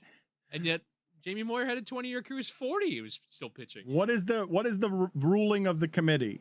Is Stugotz is nominated? I need some sort of formal ruling from the committee. He has nominated Joe Musgrove. Billy is passionately against. Chris, are you willing to give him horse status because horse status is before ace? Horse is not an ace. Chris, before you answer, I have good news on the knuckleballer front. There is still one remaining. Mickey Janis of the Orioles is still throwing it. Okay? The worst team in the league. He's still out there, though, keeping the species alive. It also will not seems go though extinct. Mickey Janis has only pitched one game in 2021. Oh. In Major League Baseball. He's still trying. Still breath in my lungs. Yeah. He is currently with the Chicago Dogs of the American Association of Professional Baseball, which I don't think is in Major League Baseball. So it is extinct. So it is extinct for now, yeah. But extinct in the majors doesn't make it extinct as a species. Yeah, exactly. This may surprise you, Dan, but there are only 33 pitchers who have ever thrown a knuckleball in a Major League game, according to wrong. Wikipedia. That's which I was surprised how small that number was. I don't think that's wrong, Billy. Why would you think that's wrong? That's wrong. Let's all name knuckleballers we can think of and see if Well, they're no, on we'd there. never come up with 33 of them. 33 sounds about right to me. It's a terrifying way to make a living. Imagine all these guys. They're just failed pitchers who developed some other. Whoa. Failed pitcher. Someone with like a 15, 20-year career is a failed pitcher? Yeah. Well, Jimmy Moyer is not a knuckleballer. You made him a knuckleballer just because he throws Tim soft. Wakefield. Soft toss. Yeah, across decades. There are a couple of guys who are exceptions, but largely the knuckleballer is a novelty freak who comes out, and it is hard to make a living that way. Jeez. Freak, what are you I don't doing? like how you're describing these things. Right? Isn't Phil Niekro in the Hall of Fame? I mean, is he? I don't think so. You don't think so? He is in the Hall of Fame. 319 wins. There are 4 knuckleballers. What was his career? What's your standard for the Hall of Fame? No, He that's also my, had that's my 274 bad. losses. No, that's my bad. He just pitched forever, and I should know that. Nickname Nuxie. Tyler. If you get, Nuxie. that is a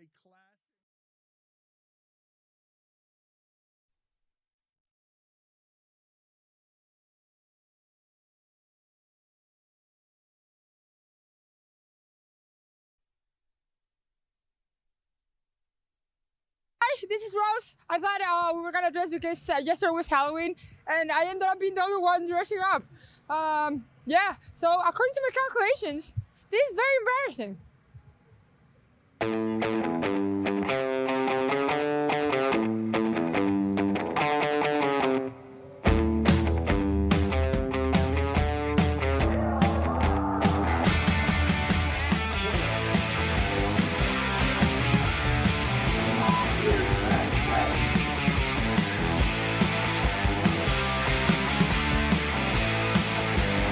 and happy Halloween. This is a special off-roading, spooky, spectacular Halloween edition because what is scarier than coming back to Columbus, Ohio, the spot where our dear Rose was pepper sprayed? Well, it turns out we actually did find something scarier, something spookier. It's that Rose is the only person dressed up, and she looks certifiably insane because getting pepper sprayed is bad. Being the peak of social embarrassment might be worse. Great, Scott! What do you think I'm dressed as? Rick from Rick and Morty. Oh, Rika from Rick and Morty. It can be that, but no. Dr. Douche. Doofenshmirtz. No! What do you think I'm dressed as? Albert Einstein. I will take that. I will take Albert Einstein, but no! What do you think I'm dressed as? A Labubu. I don't know what that is. How would you rate my friend Rose's costume here? Einstein is 10 out of 10. Not Einstein. M equals MC square, or E equals MC square. I remember that back in high school. Go Bucks! Go Bucks! Go Bucks! And we just got to remember that if it wasn't for Einstein, we wouldn't be here today. We wouldn't have the technological advancements to be here. World War II. We might have, if anything, we might not be defending the shoe. You know what I mean? Instead, without him, you know. Yeah, that was lovely. She's not dressed as Einstein. Oh, okay. Sorry, just a crazy scientist, I'm assuming. Have you seen Back to the Future? Oh. Yes. Yeah. Scott. Yeah. Something that works.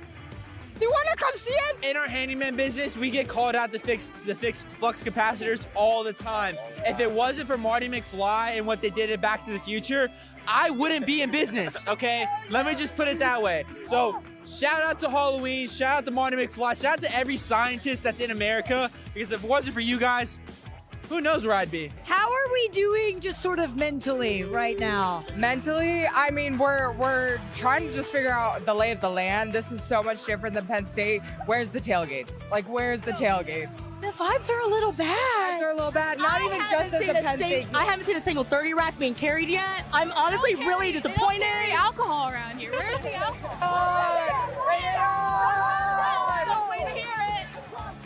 Would you say you're the biggest college football fan? No, I'm just one of millions and millions of Buckeye fans and college fans. Well, I'm going to give it to you. I'm going to award you the biggest college football fan because, yeah. For me to say that I'm the biggest and the best, that's not for me to say. That's for you to say. Exactly. So now I'm saying it. So what is a Buckeye? Man, let me tell you something. A Buckeye is a proud American. And also, we have Buckeye nuts that grow on trees. Oh, so it's a nut. Yes. And is it poisonous? Well, you already know the answer to the question if you ask it. OH. I know. That's the way we go. Yes. This trip to Columbus was presented by Fox One. Stream your favorite live sports on the Fox One app and download today. What's scarier, losing to Penn State today or losing to Michigan again? Oh, Michigan all the way. Michigan again. They're mad. 4 years. They haven't won in 2,163 days. This is our second home. We use this as a vacation home. This is Ann Arbor the second. Do you guys have someone you would like for Penn State to hire as their head coach? Joe Brady. Does anyone miss James Franklin out of this crew? Yes. No comment. No. Not really. No. What do you think James Franklin went as for Halloween this year? Probably himself because he has a big ego. Unemployed? Not a costume. I mean, it's a fact. What do you think Ryan Day was for Halloween? Probably Crybaby. One of those big blow-up suits, Crybaby. Where we go, we don't need roads. Who's the scariest team in college football that's not Ohio State? Oregon. Indiana. They're good. They're good. They're real good. They're real good. Kirk Cignetti. He's the man. Google him. Google him. If you want to go to a college football game, maybe even a UNC game, download the Game Time app and use code Lucy for $20 off your first order. Terms apply. It's spooky. Days and 2 hours. We're going to be there. Dan, given the number of firings that I have been a part of recently, I was a little worried about credentials for this one. But I was like, no worries. We'll go to Columbus. We'll have a good time. I tried to walk into the stadium. They have this hanging up. They have this hanging up. Thank God they picked such a pretty picture of me. But guess they want to keep Ryan Day around here. All the gates are locked and they won't let me in. Because what, I'm too pretty? That's not cool. Because what, I might get your head coach fired? What do you think's going on in there? I feel like I'm being bullied, maybe discriminated against for being too funny. Is it because I'm wearing white? Do you think they're not letting me in because they saw how Rose was dressed? Michigan would never.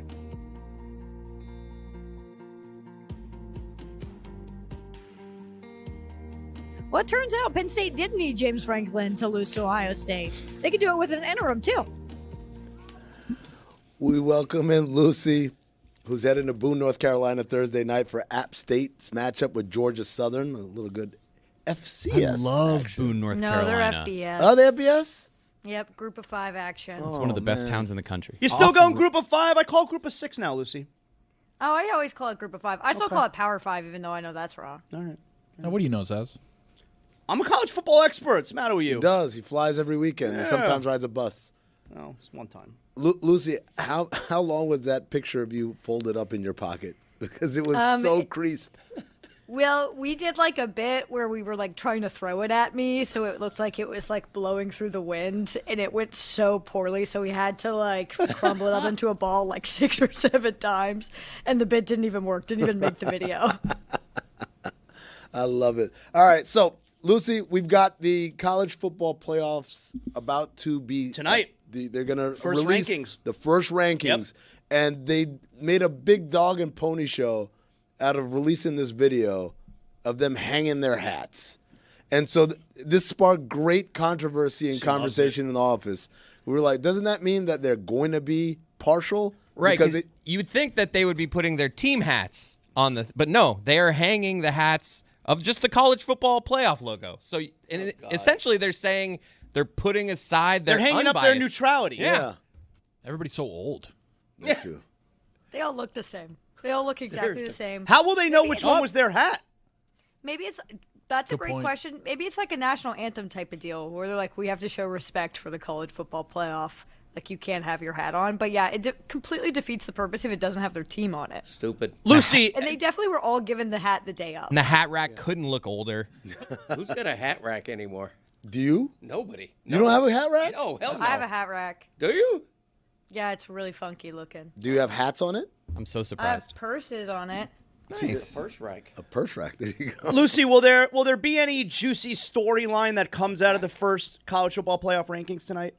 Well, there are 3 things I'm like looking at particularly. One is I really do think there's a chance Indiana's the number 1 overall team. You're going to kind of figure out sort of how they're evaluating this year's sort of like group of teams where Indiana may not look as good eye test wise as Ohio State, even though I don't really agree with that. Indiana has the best one in the country right now with a road win over Oregon. So what are they going to do with Ohio State, Indiana? What are they going to do with Oregon, whose best win is now against Penn State, which is not as good of a win, and you don't really feel as comfortable with that. And then looking at sort of kind of the mess that's the ACC and the SEC right now. Do you rank Tennessee, who hasn't beat anybody? Where do you put Miami after losing this weekend?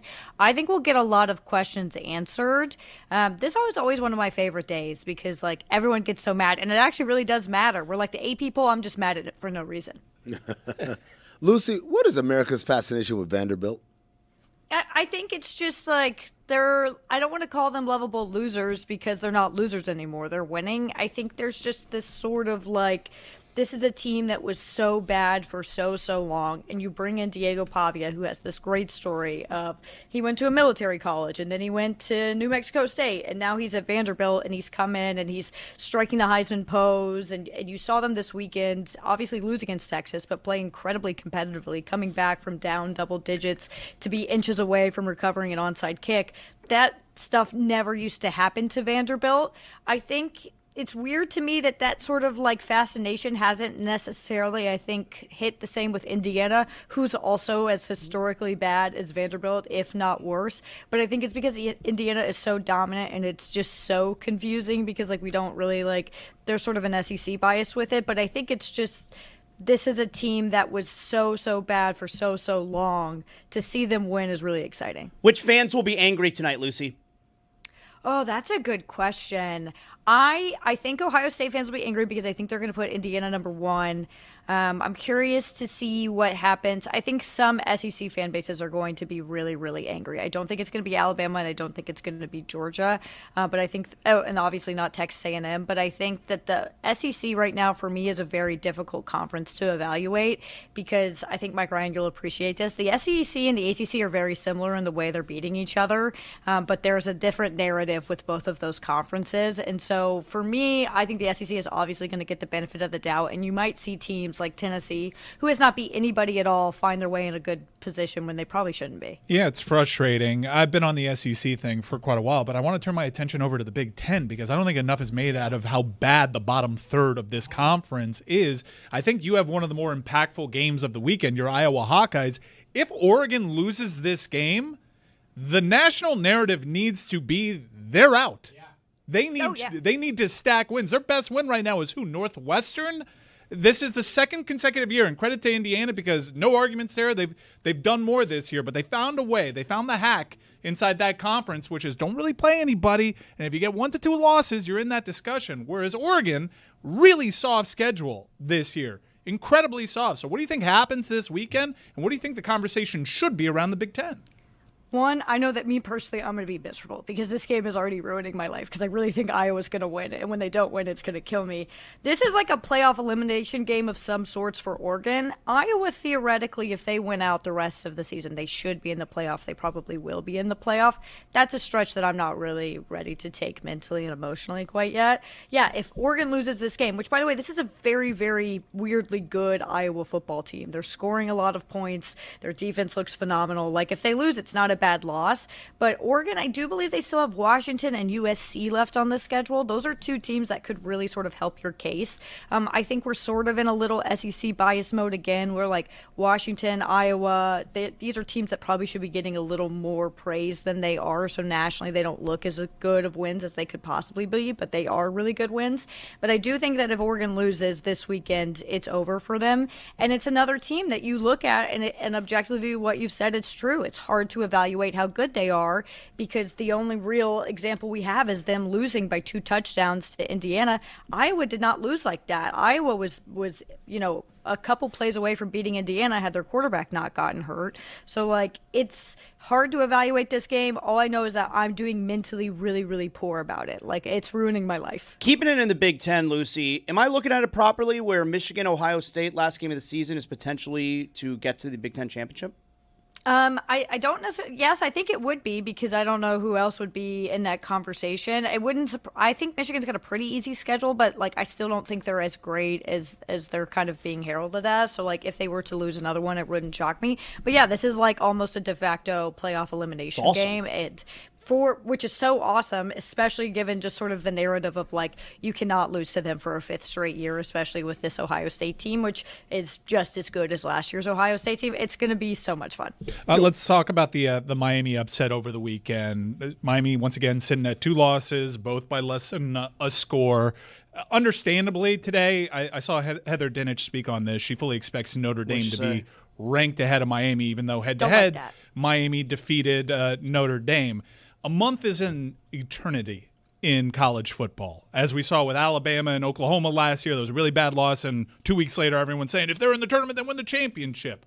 I guess my long-winded question here is, if Miami, I think the hardest thing for them is to actually go 4-0 in the month of November, but if they do, they go 4-0, and they're at a better place at the end of the season, despite not even making it to their conference championship game, the Notre Dame thing is a pickle. Where do you see the CFP My movie theater committee? sells pickles, dog. Where do you see the CFP siding on this? I personally don't love when you're ranking a team that beat somebody else ahead of them. Like, I don't think that Notre Dame should be ranked in front of Miami because what you're telling me is that head-to-head matchups don't matter. Why did you even play that game if it doesn't matter?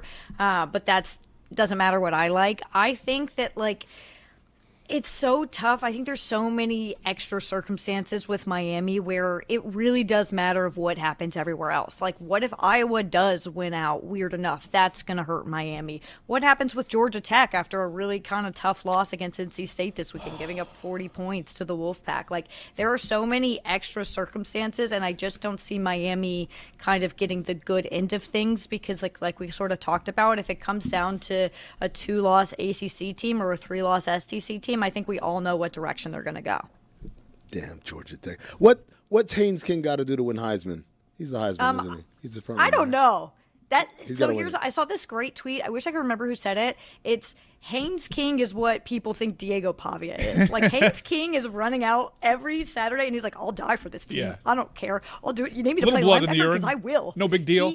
He's everything. I love him so much, and he should be in this Heisman conversation because he's like maybe the most college football player ever. Like I just love him so much. Like I know he's got no future. After this, You're the Georgia Tech guy on this show. Are you emotionally preparing? Because it seems as though down to the AP and the coaches poll, what everybody is doing is projecting the ACC to fall apart, and I get that. But right now they have 3 one-loss teams, all right, that are pretty good, that have played some SEC teams that you can do transitive property with some of the teams that they beat and the results that those teams that were defeated at the hands of the Did you say transitive property? Transitive property. I think that the ACC, look, if the CFP does its job right, they should look at the ACC where it is right now and avoid the whole temptation of, well, they're going to fall apart. Dude, I think we did them a favor by losing NC State because if we were undefeated, first of all, we've been underranked this whole time. Part of my question about Vanderbilt was a little shade on my part. It's like everyone's falling over Vanderbilt. Like we're better than them, but like the loss to NC State actually makes it easier for them, I feel like, to dismiss. What's your good win for Georgia? It's Clemson. Yeah, that's the difference. That team sucks. I mean, they didn't suck when we beat their ass, though. No, they did, though. No, not when we beat their ass. No, they did. No, when they beat their ass? Well, then I guess Florida State sucked when Florida State beat Alabama's ass. Well, let me tell you something. We beat Florida State's ass last year. That started this whole thing. What is Then they were good back then. All right, you know what? Don't answer the question. No. Lucy, same question. Their ass. Well, that Amin's answer was, have you guys seen that tweet that's going viral of like, look at what Alabama did to preseason number 13, South Carolina. And so everyone's just been quote tweeting it with like, look at what we did against 1998 national champion. Like whatever. It's very, very funny. I can't even remember what the question was. Beat their ass is the question. Are they going to project the ACC falling apart and play into narratives? Or are they going to look at the ACC as a whole where it is right now, which has 3 really, really good teams in it? I think they're not. I don't think they're going to look at the ACC and be like, this is awesome. I think they're going to look at it with the like, wow, we're at this point, and like Duke is in the conversation and Virginia's in the conversation. I don't think they're necessarily going to look at the ACC and be like, I think that Virginia is better than, Ole Miss or anything like that. I assume they're going to look at the ACC with a very, maybe a 4 teams ranked. I don't think they're going to give them much benefit of the doubt at all because, like, I hate to, like, be this way, but, like, they are going to push the SEC more than anything, and then it'll be the Big Ten. The Big 12 is messy as it is. I just think the ACC is going to get the short end of the stick, and I do think part of the reason that plays into it is because I think it would be very different if Miami was in Virginia's spot where, like, they don't want people to be like, yes, Virginia is here. Like, it just doesn't have the same appeal, even though us real ones know that we want to see Virginia do well. We want to see Chandler Morris have a good season. Chris, I believe it's time. Time to get in it. It's Lucy's Internet Minute. Oh, I love that so much. It never gets old. We have a rare college football Internet Minute that I'm excited to talk to you guys about. We've all seen the Oklahoma kicker, right? Uh-huh. I don't like it. Oh, he is wearing some short shorts. I love it. Ridiculous. People are losing their mind. Kirk Herbstreit was like, I literally thought he was going to. That's not a football uniform. Yes, it is. Yes, it is. What do you need knee pads for? You're a kicker. That's you a might good have to point. tackle somebody. So? Also, Nice look, legs, so though. what's our overall takeaway? I'm fine with it. I think, look, if you want to dress a little slutty for your football game, go for it. Yeah, I hope that this is telling and probably fashion forward and where the sport is going. I really hope for this. I've seen wide receivers do it. I've seen tight ends. I've seen corners do it. Like, everybody's starting to do it. So They this wear kicker's not the socks, first. man. No, not like that. You've never seen it, buddy. You don't see everything. I see everything. You don't see everything. I see. We already did this I can yesterday. guarantee you don't see everything. We already did this. I see everything. I watch everything. What happened to the Sorry for barefoot bringing kicker? this up. My bad. Greg Cody, did you not kick your 50-yard field goal barefoot? I did, yeah. What about in short shorts? Yeah. I think those shorts should be even shorter. Okay. I mean, why stop there? Oh. Ride them Go a up. little Let's 5-inch go. inseam. That's been Lucy's Internet Minute. You guys are so horny for college football. It's great. It's new to me, Lucy. This horniness is new to me. I haven't felt it in like 15 years, 25 years maybe. Yeah. Haynes King will do that to you. Oh, Haynes man. King is the Haynes exact guy to King. do that to you. Blackest name for a white It is, quarterback ever. it is cute you think Georgia Tech's good. What? They are good. I think Georgia Tech's good. They are good, but their resume, when you really like hold it under a microscope, You line them up, we knock them down. How about that for a resume? I have a take. I Yes? feel like nobody's resume is good. Nobody's resume is good. I'll allow it. Like, tell me the good resumes. Hit me. Yeah, I mean, you could go Alabama with wins over Vanderbilt, Texas Mizzou, A&M. Georgia, obviously Texas A&M, but it's also funny that Alabama has, like, right now what might be the worst loss, which is, like, objectively really funny. A&M has a good resume. That's about it. Ohio State's undefeated. You only play who you have on your schedule. Like, I Line feel them like, up, we knock them Oh, and down. Ohio State's schedule is like, there's nothing left. I'm sick of this Big Ten. How many years are teams going to get away with this? They can't keep getting away They with it. can't. And it's just like, well, we'll have 3 lost teams in there. We deserve it. That is our birthright because we expanded and added a whole bunch of shitty teams. F out of here. What is this? If you have a number in the name of your conference, the number has to reflect the number of teams in your conference. Good take. Enough. I second that. Big Ten? I get behind that. Better tell some of these teams to get out of here. Says the guy with an ACC team with 2 teams in the Pacific Coast. That's not But numbers. again, no numbers. That's not numbers. Atlantic Coast Conference, but Pacific.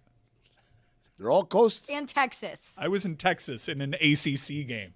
Sad stadium, by the way. Still a coast down there. teams in the Big 12. Galveston? Ever heard of Galveston? Last question. They cheated, right? The refs cheated in Dallas. They cheated.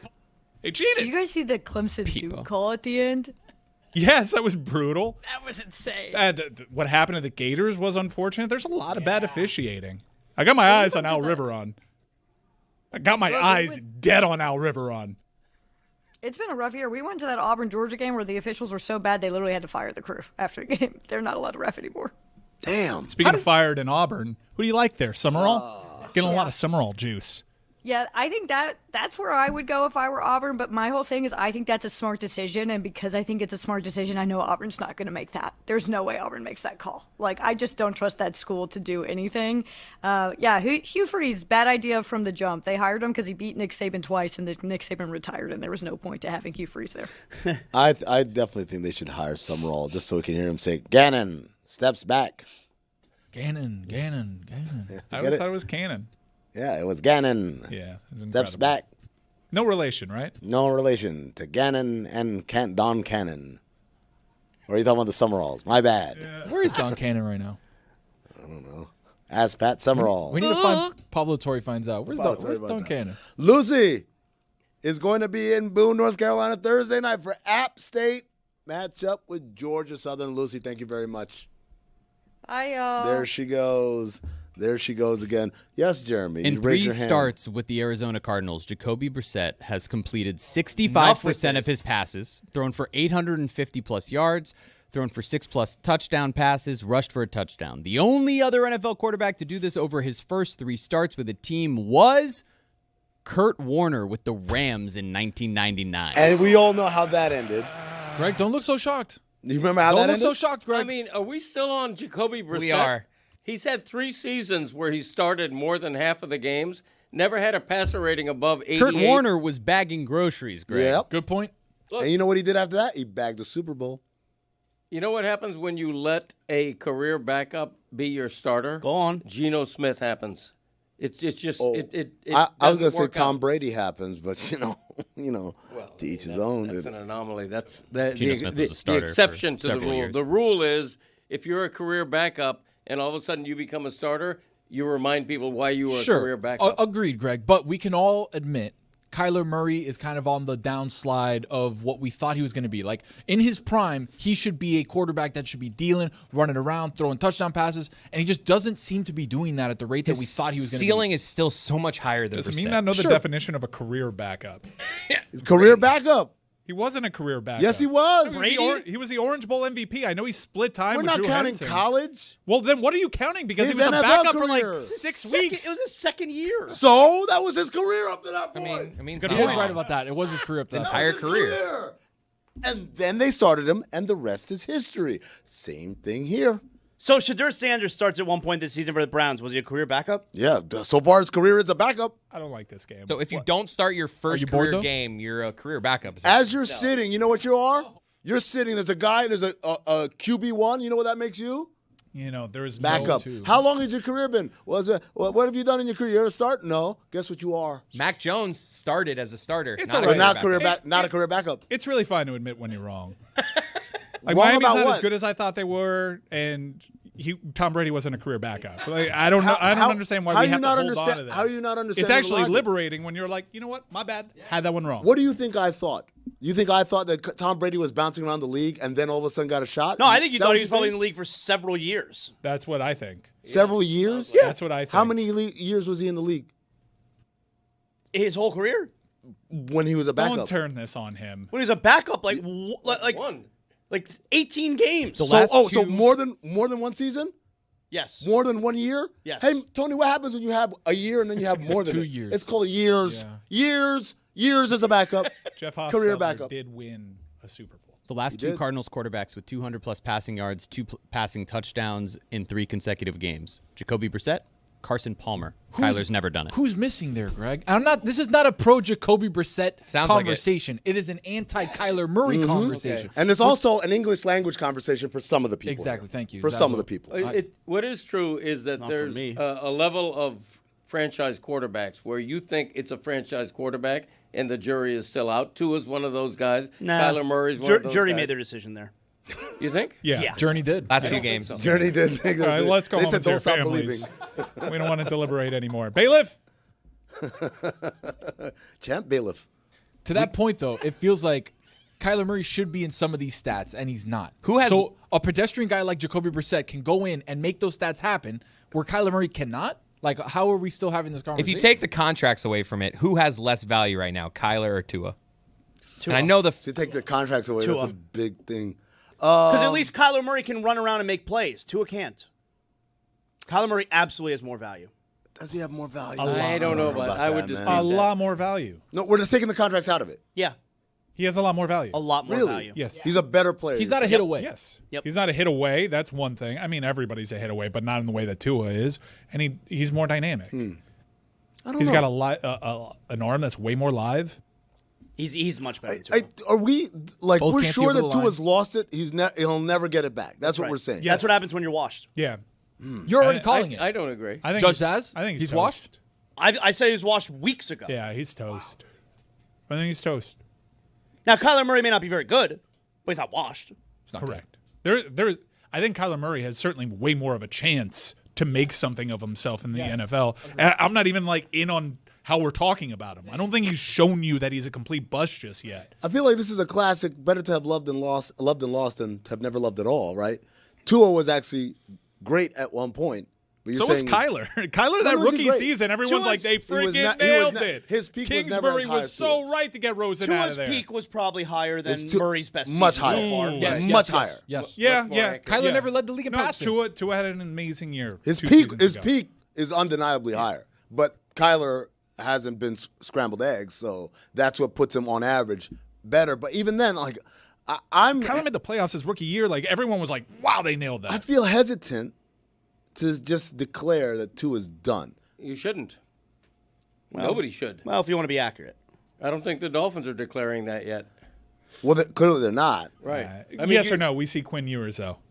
You heard Diana say that there's dispute within the franchise about whether or not they want to move on with him, meaning some people still believe in him. Oh, no, I took it the other way. Like what Diana was saying there made it sound like they are kind of close to done with Tua. Well, I think if you replay the tape, she also said there's debate within the franchise. Right, but that would be the first time that you've heard that Right, before. he's So saying- that would mean we're trending in the wrong direction. If there's debate, I mean, whereas he there- leads the league in interceptions. Of course you're going to be down on him. When a quarterback of a 2-7 team has 11 picks, he's having a lousy year. 2 years ago, he made the Pro Bowl. I'm not ready to give up on the guy. Greg, do you think is there a possibility for Tua to have success somewhere else?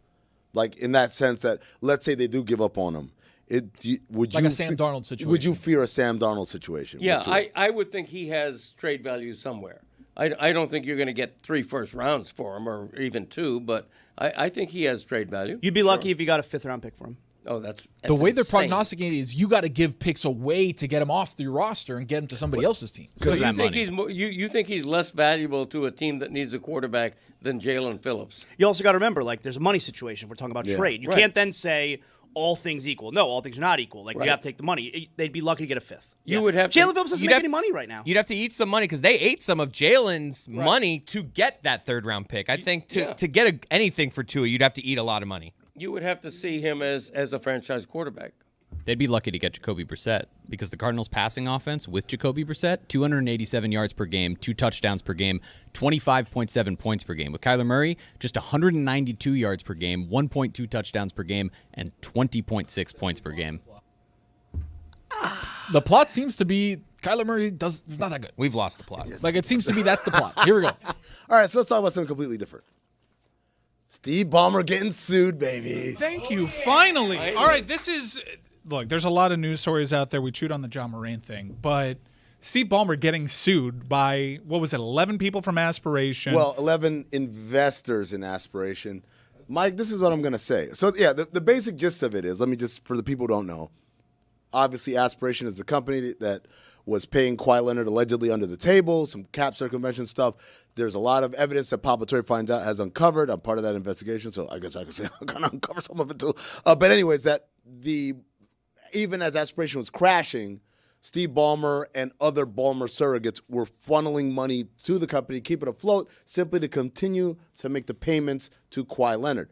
So wouldn't that also kind of prove Mark Cuban's point originally, right? Where where you don't want the company to go bankrupt because then everything, it's comes house out. of cards at that point. So it proved Mark Cuban's point that proved Pablo's point. Yes. Right. Yes. So that's the story. And then last night we get the update that Steve Ballmer is being sued by people who are investors in Aspiration.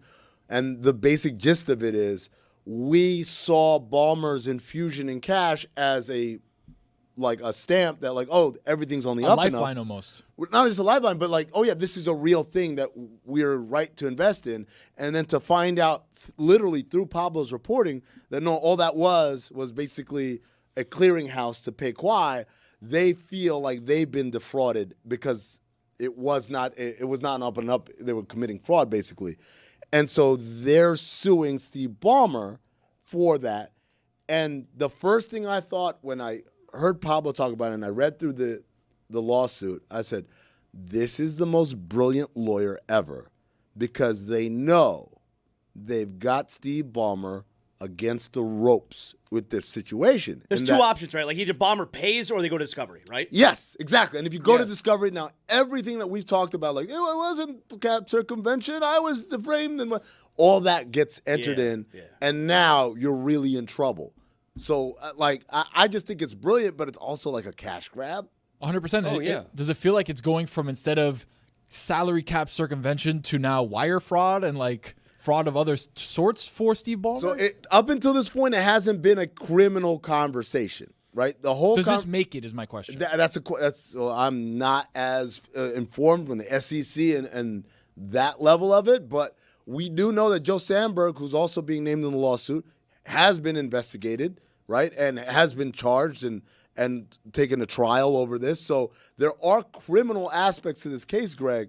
But the Clippers, up until this point, have always been like, oh, no, this is an NBA story. Yeah. And now it becomes a court story. Yeah, I think that Steve Ballmer probably is going to try to settle this out of court, which is going to be incriminating to him, I think, on its own merit. I think the NBA will still be like, it doesn't prove anything. I know, but that's a problem. I don't think the Pablo Torre finds out report, I think it's been maligned, meaning unfairly criticized or not taken seriously enough. And I think this lawsuit against Ballmer is sort of going to force Ballmer's hand. If you see him settle out of court, that's incriminating. Yeah, I think it's going to force him to settle, though, Greg. I know, because there's no way this goes to Discovery. Okay, if this goes to Discovery, they're doing the NBA's job for them, and we already saw how the NBA panics when someone does their job for them. Never get to that. Greg, the big thing is I'd rather people think I'm guilty than to remove any shadow of a doubt that I'm guilty. And the NBA, look, if he settles, the NBA is really the NBA is going to look and be like, all right, it doesn't prove anything. No, exactly. Well, it's Greg's right. People are going to be like, oh, they had to settle. That means they had something to hide. People are going to say that, but that is more advantageous of a position to be in than for them to, we're going to take it to court, and then everything comes out, and it's like. Absolutely. So. No, the lawsuit was filed as a money grab. There's no doubt about it. But if you're the NBA and you see Ballmer settling that out of court rather than facing discovery, that's pretty incriminating.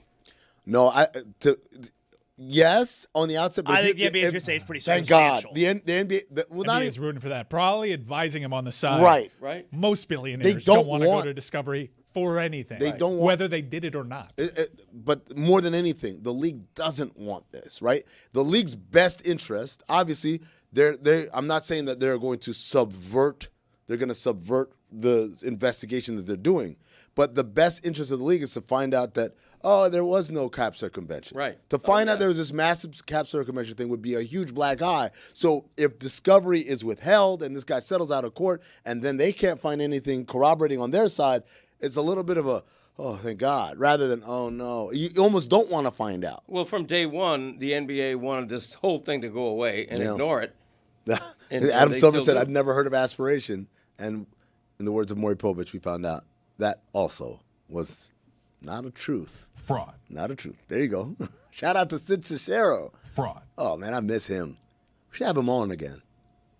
Kyler Murray has hit 260-plus passing yards and 2+ passing touchdowns just twice since Jonathan Gannon became head coach. Jacoby Brissett has done it in 3 of 3 starts this year. You know what that makes him? It makes him a fraud. Fraud.